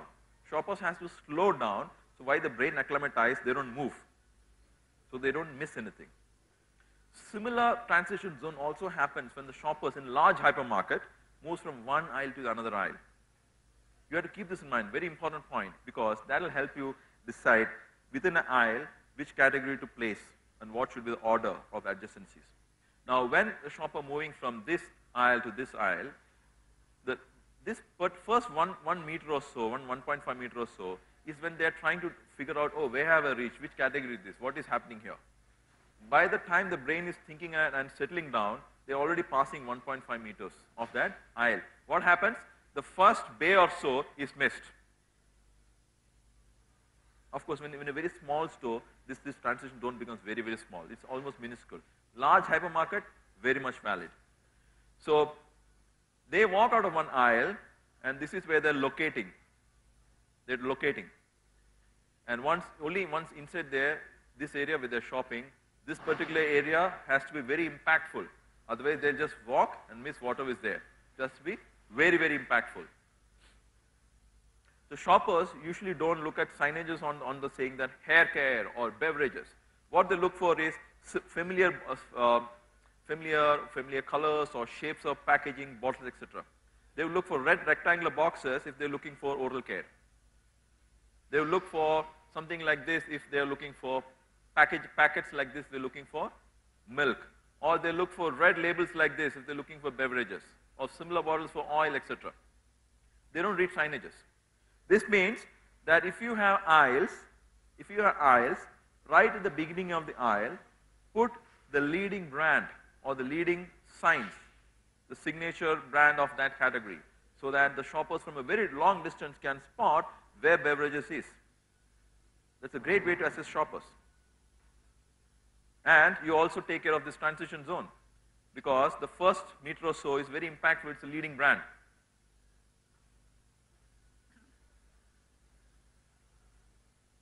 Manufacturing retailers love to fight over eye level. I want eye level shelf space. I'll pay you 2% extra. But most people are mistaken on eye level. Eye level is not this level actually. This is the level they charge more, they pay more. Retailers charge more, suppliers pay more. But if you ask the shopper, this is not the eye level. Eye level is about 15 degrees from there to about 30 degrees. Between 15 degrees and 30 degrees from this level is really eye level. So if you're retailers, sell this for cheap, charge more for this. If you're manufacturers, don't fight for this. Settle for this, because this is eye level.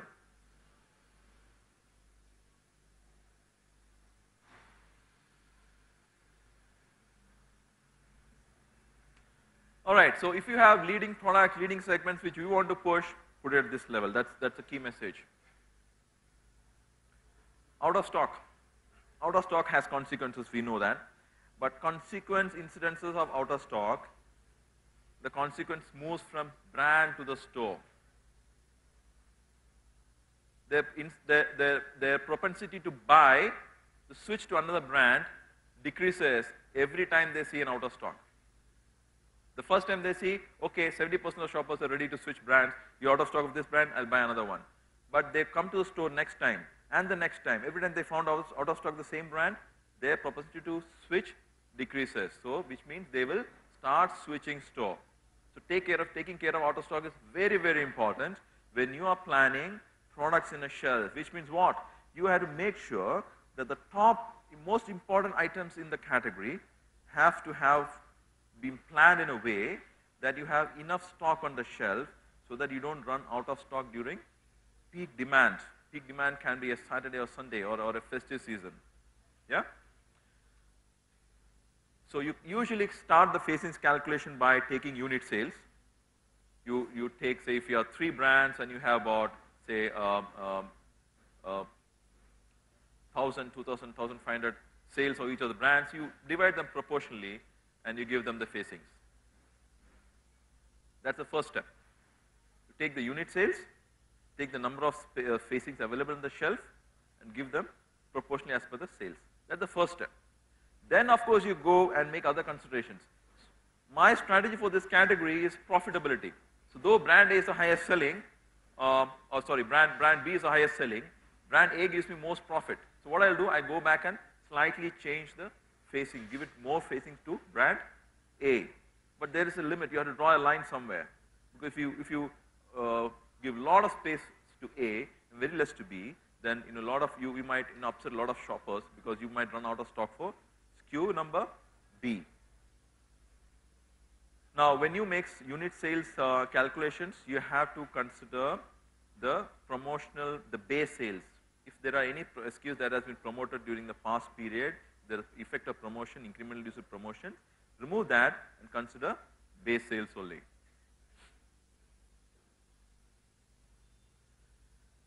If you are trying to influence shopper in your shelf design, by the layout of the products on the shelf, you're trying to influence shopper, you will want to direct shoppers to more strategic products, something which are more pricier or which gives you more margin. In that case, you want to put, when shoppers want to, on a grab and go, you want to put the leading grab and go right at the beginning, or you can put them right at the end. Strategic products which you want to push next to the must-have product. If in your store is usually a mission is usually grab and go, then you know that they come for grab and go. You put the strategic products right next to it. Manoj spoke about autopilot. Of course, the leading brand is a leading brand because most shoppers are buying it on autopilot. If they don't think about it, evaluate every time they go and pick the product from the shelf. But the challenging brand would want to break the shoppers from the autopilot. There are very innovative ways brands do that. Leading brand, yes, just remind them. They do visual cues, etc. on the shelf, do some shelf dressing, remind them of the leading brand, they keep them on autopilot. But challenging brand has to do something very, very innovative. To entice shoppers, to break them from the autopilot, to entice them to buy, consider an alternative.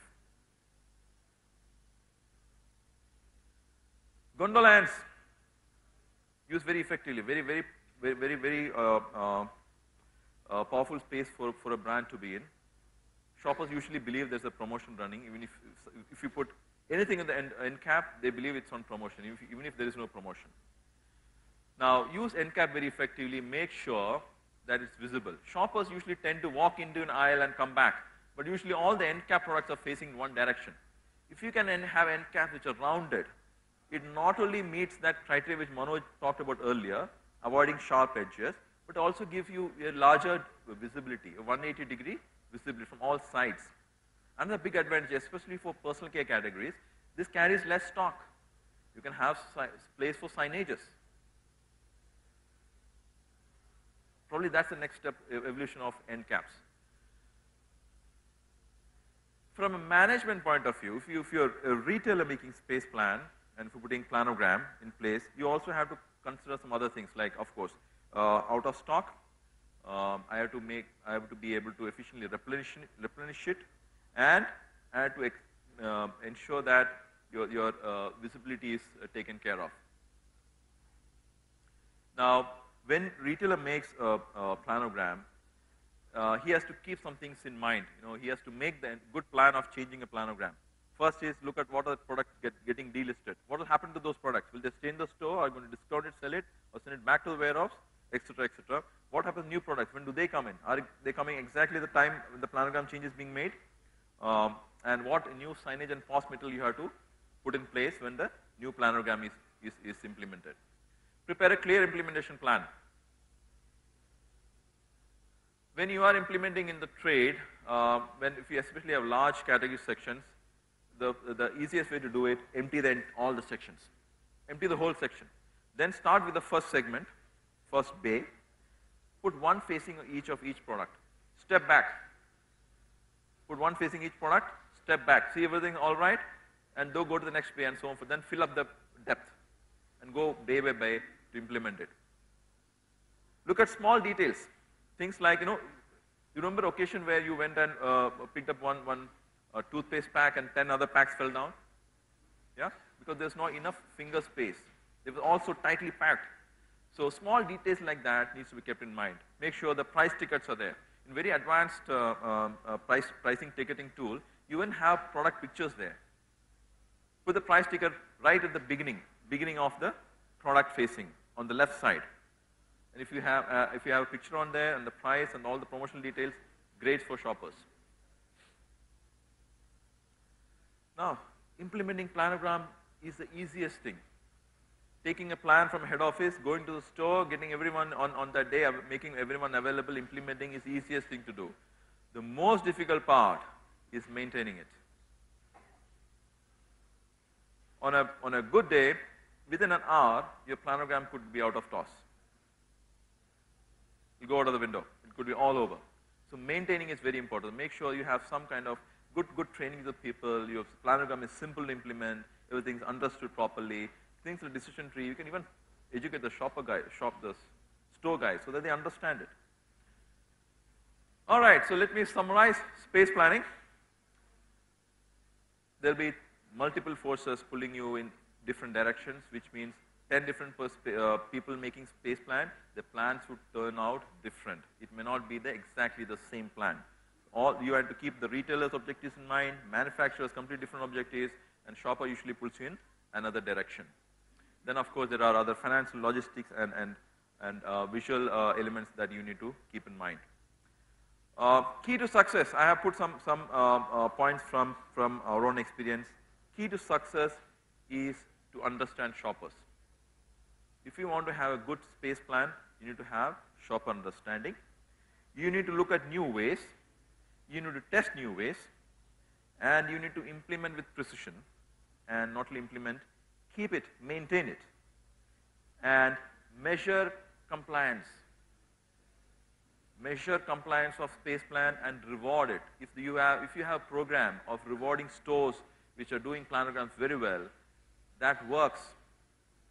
And actually, only those things kind of incentives actually works. Otherwise, it's very difficult to spend a lot of money on insights, making good plans in the head office, and very challenging to keep it at the store. Which is why manufacturers today in markets like India are not so eager to spend money with retailers, because they know that it's the retailer's own control over implementation is very poor, not great. Thank you. I hope you learned at least some new things in the session. Thank you so much. So I got an opportunity to sound very clever in the last 1 hour or so. Now it's your chance to challenge us. Me and Manoj are open to any questions you might have. on both the part which Manoj shared and some of the tips I gave you on space planning. And as I said earlier, space planning is usually a 2-day workshop for us. You know, 1 day completely on how to place categories in the store, and 1 day completely dedicated to understanding how to place products on a shelf. So try to compress it in an hour or so, but let's have some questions. Thank you. I'd like to talk to you about niche brands. You know, a lot of insights that you shared are possible to implement with the larger brands. I advise a few niche brands and they have this continuous, you know, like you said, the manufacturer versus marketer versus the consumer tussle.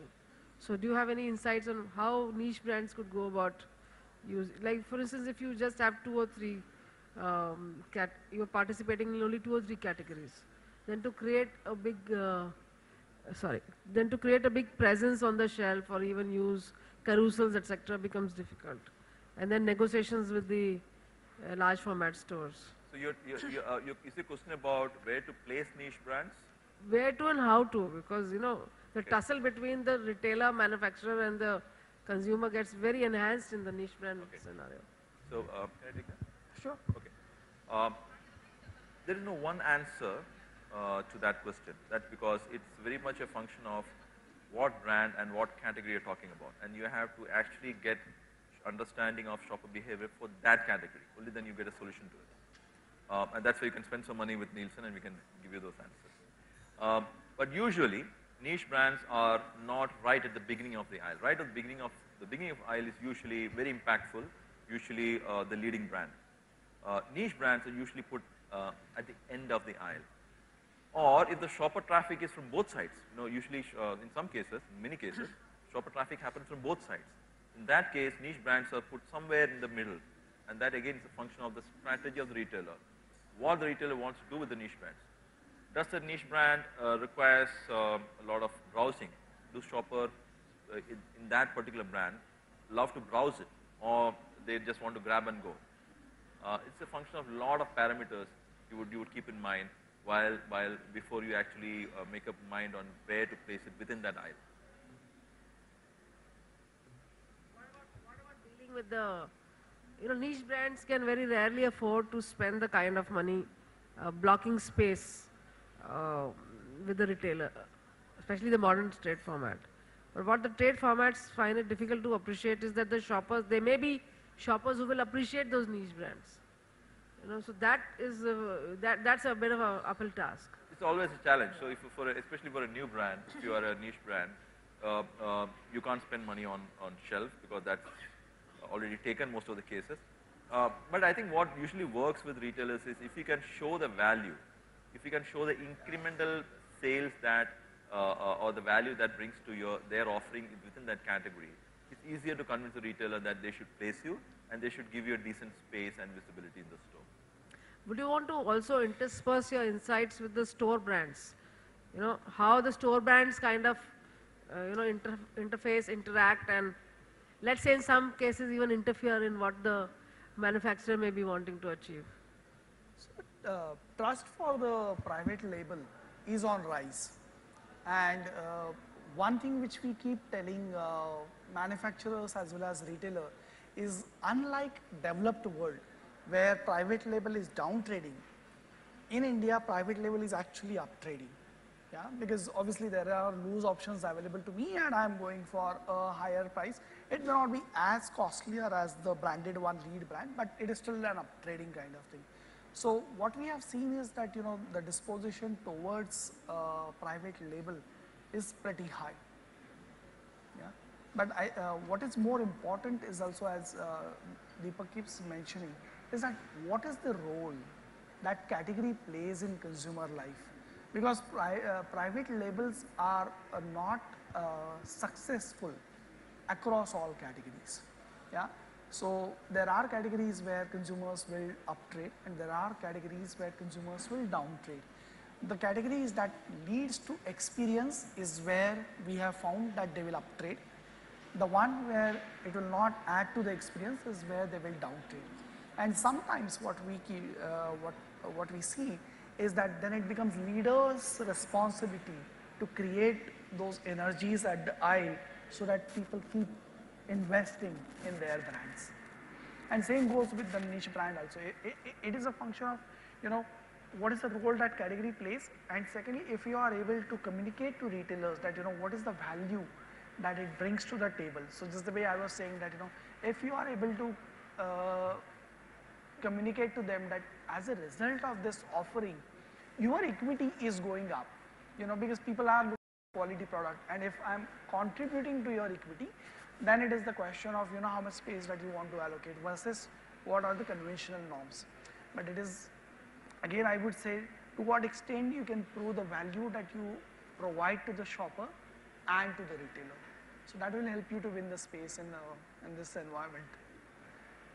So for all practical reasons, retailers would really bully with private labels. Yeah. Hello? Yeah. Yeah. For all practical reasons, retailers will bully with private labels. They will give it disproportionate share of space and visibility and whatever they can to gain share from the adjacent brands.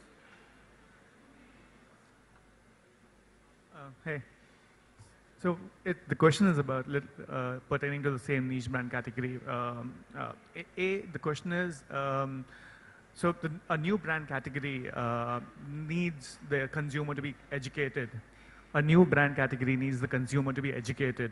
So what would you say that is the best medium to kind of educate the consumer? So let's talk with an example. For example, cold pressed juices. So if I have a category which is, for example, a cold pressed juice, what would you say is the best medium to educate the consumer coming to the store? Is it like a banner placement or a couple of promoters talking about the product, or how would you best educate the consumer is the question one. And how would you place it? Will you place it next to a, like the normal juices, the traditional juice lot, or would you go to a health segment? How would you place something like that?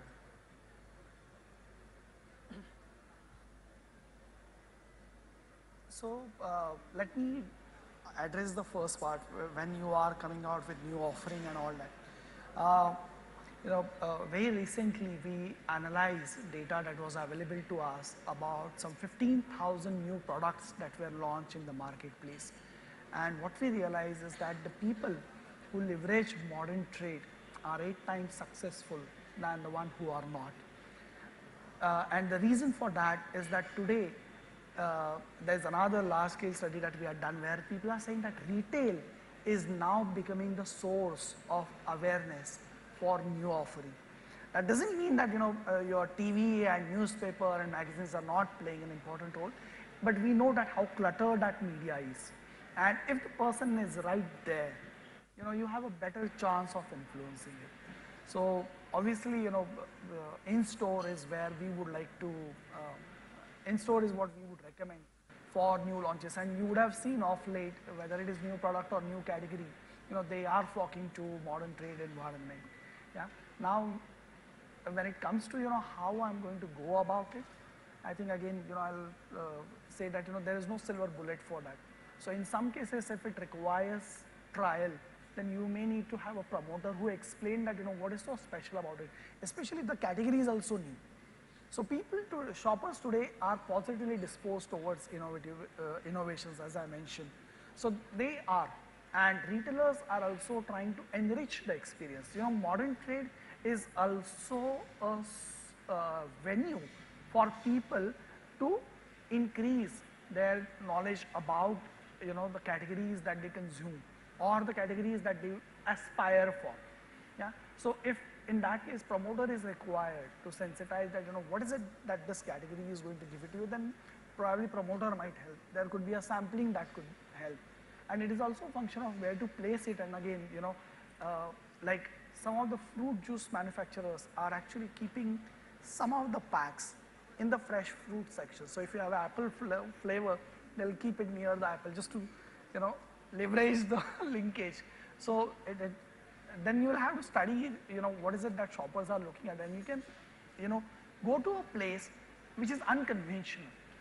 Yeah, just the way Deepak showed that example of liquid hand wash. So you can actually come out with, if you have that shopper understanding, then you can actually identify the place where you need to come out with that innovation as well. But retailers today are looking for these kind of things. So whatever interactions that we had, they are positively disposed towards it because it creates excitement. There is always something new when I go to this store, and then it can drive the footfall as well. So you are actually in best place today to come out with either innovative product or even a new category. So, as I said earlier, you need to try new things out and test them out. So there is no silver bullets, of course. For every category, you take with the sampling working, whether it's on-shelf education, something that is communicating from the shelf that is working, or even a promoter that is working. Test out what working different formats, and then that would be the way for you to go. And you can even test out within a shelf what position is working best for you, whether it's a top shelf next to the leading brand or the second shelf. There's tons of things you can try and test and be sure before you can really roll it out across the market. Again, that other example of finding innovative positions. In one store in Colombo, I found Sensodyne point of sale material and dispensers right next to ice cream freezers.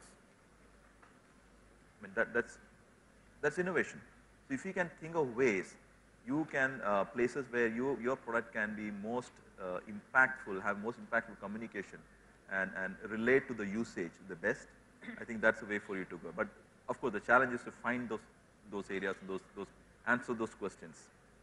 Juice is the category that you mentioned. What is the category that you mentioned? Cold press juice. Cold press. Also, a couple of insights or a couple of pointers on how to best break the autopilot mode.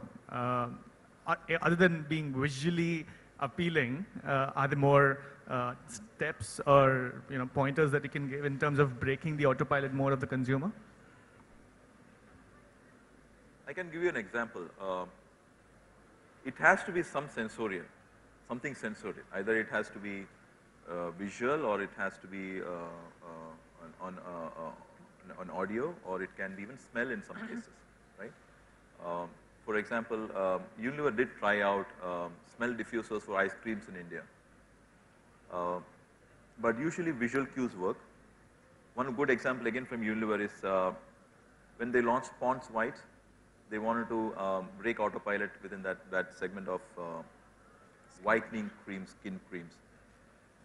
They actually put a small device on the shelf. It was this small with a large red colored play button and a small screen next to it. So any curious mind would actually go and press that button even if you're not shopping that category. I also did. When I pressed that button, the whole Pond's Beauty ad started playing there. I mean, what better way to remind the images of the brand than playing the brand right there in front of them. So you have to think of innovative ways to remind them. It could be, one of the examples I showed in my is one,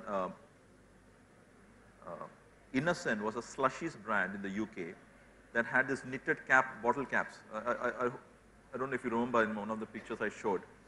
When they launched, they wanted to interrupt the autopilot. So what they did innovative packaging. They put a knitted cap on top of that slushies bottle. And that campaign was very effective. They won tons of marketing awards for that. So there's many ways you could do it. It could be within the packaging, within the way you way you communicate, within the shelf, or if how you stand out within the shelf. The Danone example which Manoj showed within yogurt. Danone launched yogurt. They were right in between the yogurt, and they broke the clutter with key messaging, what is the benefits of the product, etc. Heinz, for example, when they launched their 100% preservatives and color-free tomato ketchup, they had a POS unit right next to the sauces and talking about the key benefits. And now these key benefits, in case of Heinz, were no preservatives, no colors. As educated parents, one of the big concerns for us is our kids love to drink sauce. They love to drink sauce. They don't want the samosas or the chips. They want the sauce, right? So a lot of color and preservative going. So what is that key delta, what are the rules by which they are following the autopilot, you need to understand that. If I am buying Pear's soap every time I go to the store, it's because there are some rules in my mind. I don't revisit those rules. I don't evaluate Pear's soap every time I pick up from the shelf. But there are rules embedded in my mind. You need to first understand what those rules are. Then you need to understand what will actually help you break those rules, and which is what Manoj referred as delta moments. If you know the delta moments, for example, the Heinz knew that if I say communicate very clearly, no preservatives, no color, 100% pure, that is very effective in breaking the autopilot rules. To understand the rules, understand the delta moments again, you have to spend money. So they could With have, companies like Nielsen. they could have put it on promotion and highlighted that it is at reduced price. But they realized that, you know, what will create that delta moment is that kids angle, because they know that, you know, mother is ultimately going to buy it for her kids. So, you know, that health aspect was of paramount importance. So if you sensitize them about it, you know, you can create that disruption. But thanks for the good question. Yeah. Hi. So this question is for planogram. So you had mentioned about measurement and assessment. So how do you really measure, assess, and reward? Okay. Again, good question. Typically, when you make planograms, of course, you keep shopper insights in mind. You know, identifying the products, identifying the polls, and putting all the polls together, etc. And then you look at the retailer angle of management and, you know, efficiency and the strategies. You make sure that you look at all the key products, they have enough stock on the shelf. Make sure all the profitable items have stock on the shelf. So the on-shelf availability is not challenged. Now, when you measure planogram compliance, you measure it on to see effectiveness of the planogram design. You design keeping certain things in mind, but if you want to actually measure results and compare and see whether your design was good or bad, you need to have compliance as a measure. If your compliance was only 50% and you only met 50% of the targets, then you know, okay, my design was not so bad. I cannot put all the blame on the design. It's unless I have a better compliance, I cannot go back and be sure what changes I need to make. So you look at everything from the number of facings, whether the right products were there, whether there were any out of stock of leading brands, the position of different brands, horizontal versus vertical blocking, all those aspects. There are at least about 20 different checks you do on a planogram compliance. But basically the compliance is done so that you can have effective review of the design. If the compliance was poor, you don't have to go back and, you know, blindly change the design itself. And how do you reward? How do you reward?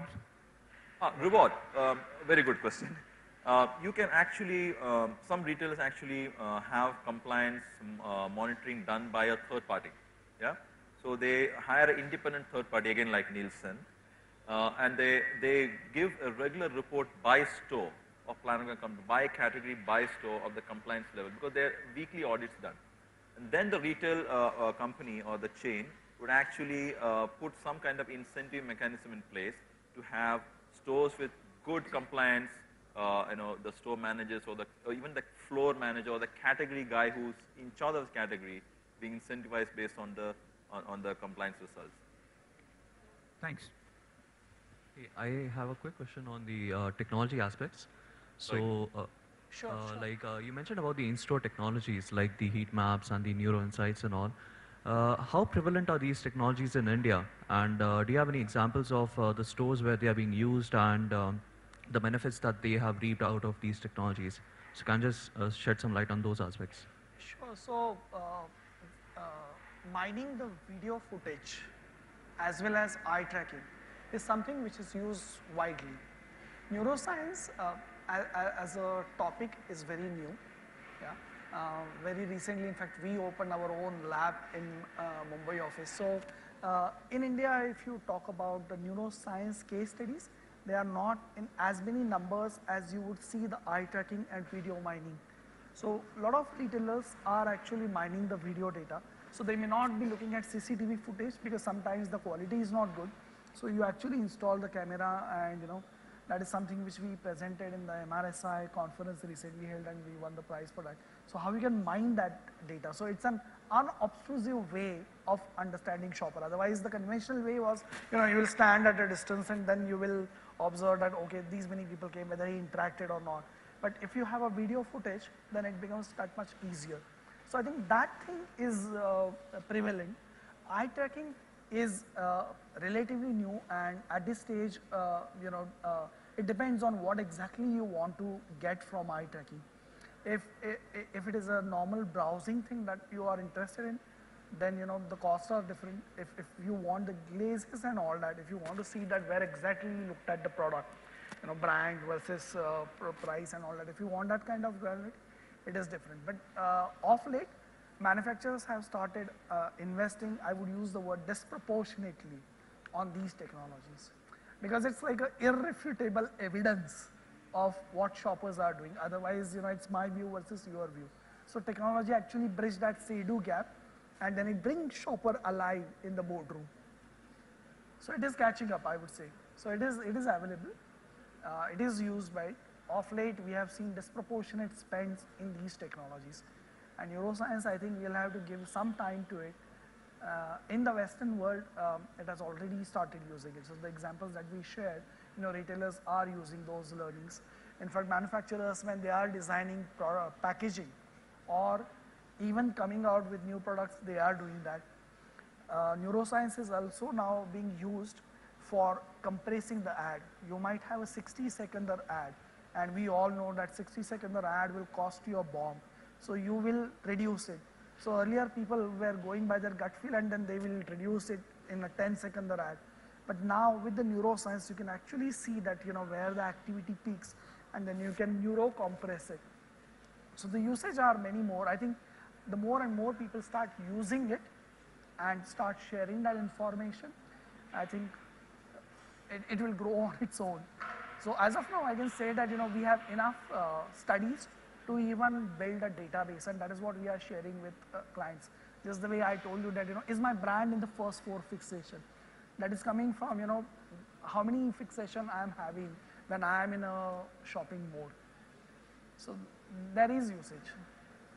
And I think thanks to advancement in technology, they work very well in the retail environment that is present in India. So just the way I said that, we may not have good lighting condition, but it still works. Thank you. Yeah. This question is about traditional trade. You mentioned one aspect is, of course, lighting. I was wondering if you could describe any other aspects that sort of influence shopper behavior at traditional trade, and how can sort of manufacturers sort of influence behavior of customers in the traditional trade? So the space, is a constraint. So how we can optimize that space? So obviously airspace is now being utilized, but the countertop space also, how we can utilize it optimally, and what kind of innovative in-store product that I need to come out.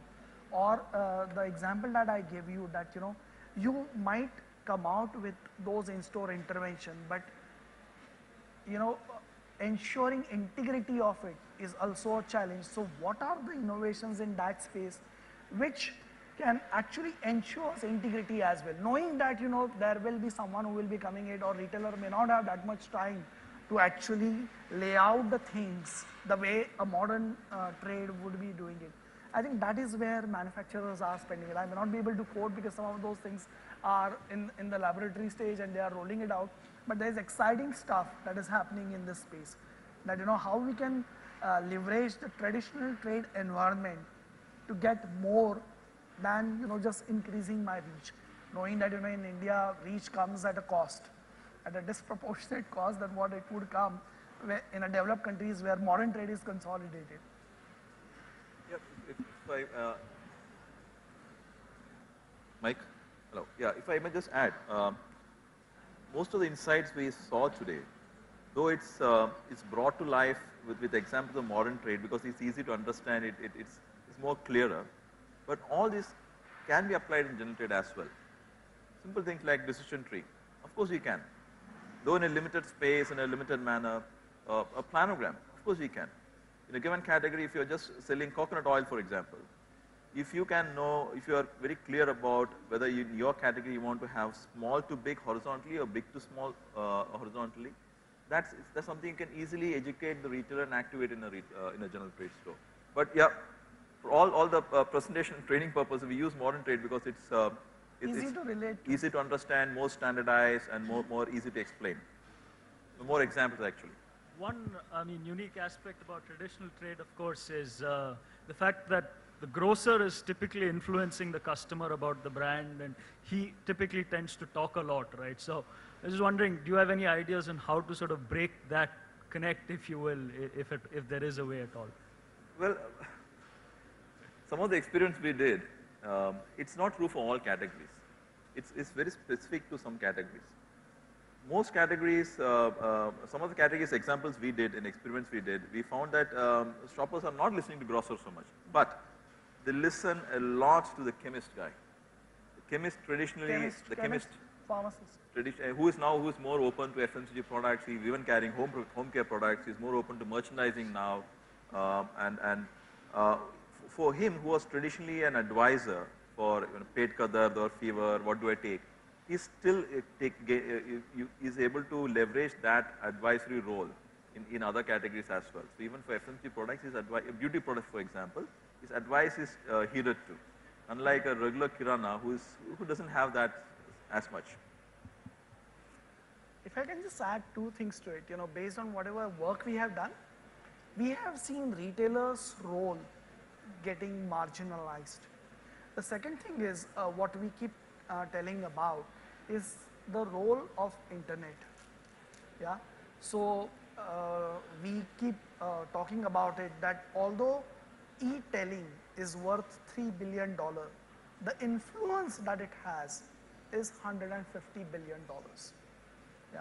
And as people become more and more savvy through this internet thing, my interaction with my colleagues, my friends, my relatives, and retailers will go down.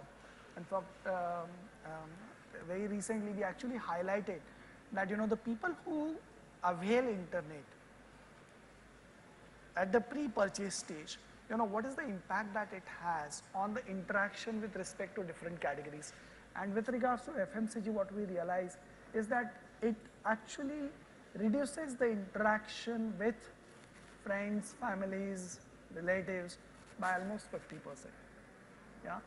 In case of finance, what we realize is that it creates that disruption, because you will realize that if you have a relationship with banking, for the next financial product you will go to the same bank because there is that inertia. But the people who are on the internet and they realize that, oh my God, this offering is much better than what my bank is giving, they will be much more open. So as the internet usage will grow, you will see role of your traditional retailer going down. The third thing is they also don't want to push the product. At least the urban retailers have started realizing that modern trade is going to be a threat for them. So they are also gearing themselves for this challenge. So they have started stocking certain categories which were modern trade specific. So they will give the advice only if it is asked for. Earlier they could have pushed the product. Today we don't see that happening. In the rural areas you will still see that for obvious reason. But in the urban areas we have seen the role of retailer, if I'm wrong, is getting marginalized. So today you don't have to worry about it that much. But yes, you need to engage with him. And they are saying that it is not margin, as Deepak was saying, it is much more than that. So some of the companies will reward that retailer if he achieves, certain amount of sale. And that certificate, matters him a lot, because in his community he can flaunt that.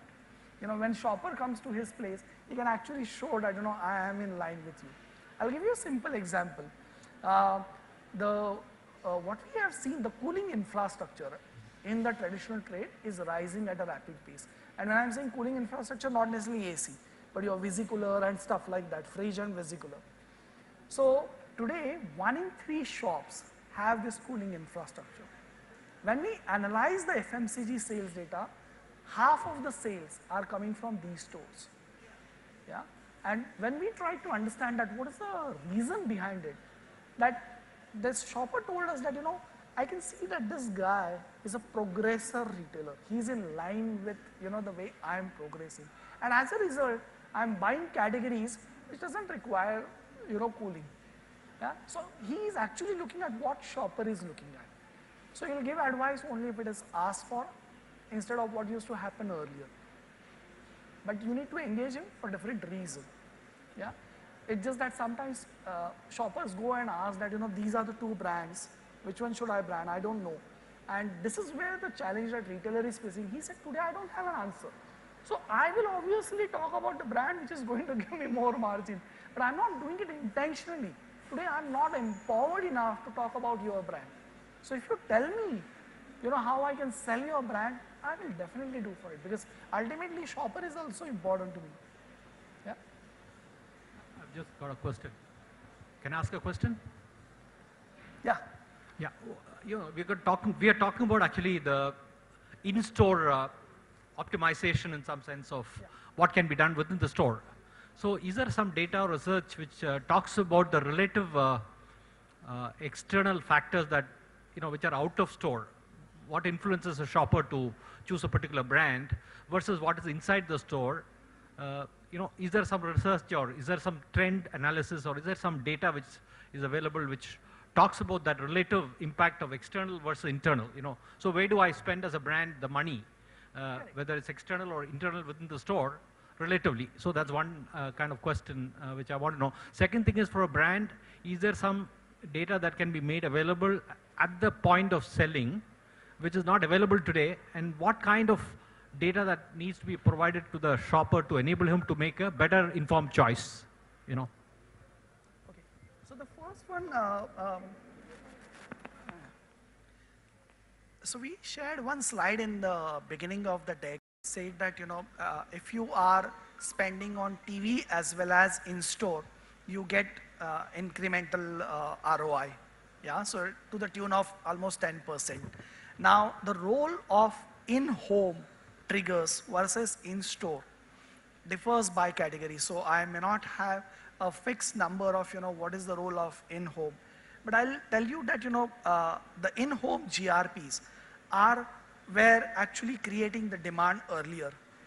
What we have realized that in-store GRPs, if I can use that term, are also now creating the demand for certain categories. And I think the extent differ by category to category, but retail is becoming a place where you can. So that doesn't mean that role of TV is diminishing, because I am able to talk about very few things in store about my brand, whereas in a communication probably I can talk much more. So again, I will come to the niche brand or premium brand kind of thing. What we realize is that obviously, TV is important. Not just that TV is important, those ads need to be of a longer duration than your normal economy brand, for the simple reason that you have to justify the premium that you are charging. But that is not enough. If you are able to justify that premium at the point of purchase, my uplift is faster than what it used to be earlier.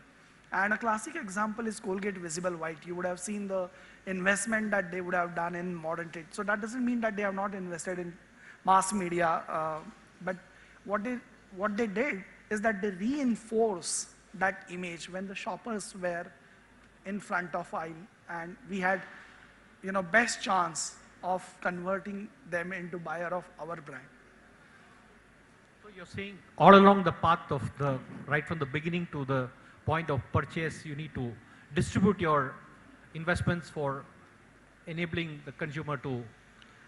So in the developed world, what we have seen is a significant reduction in the conventional mass media.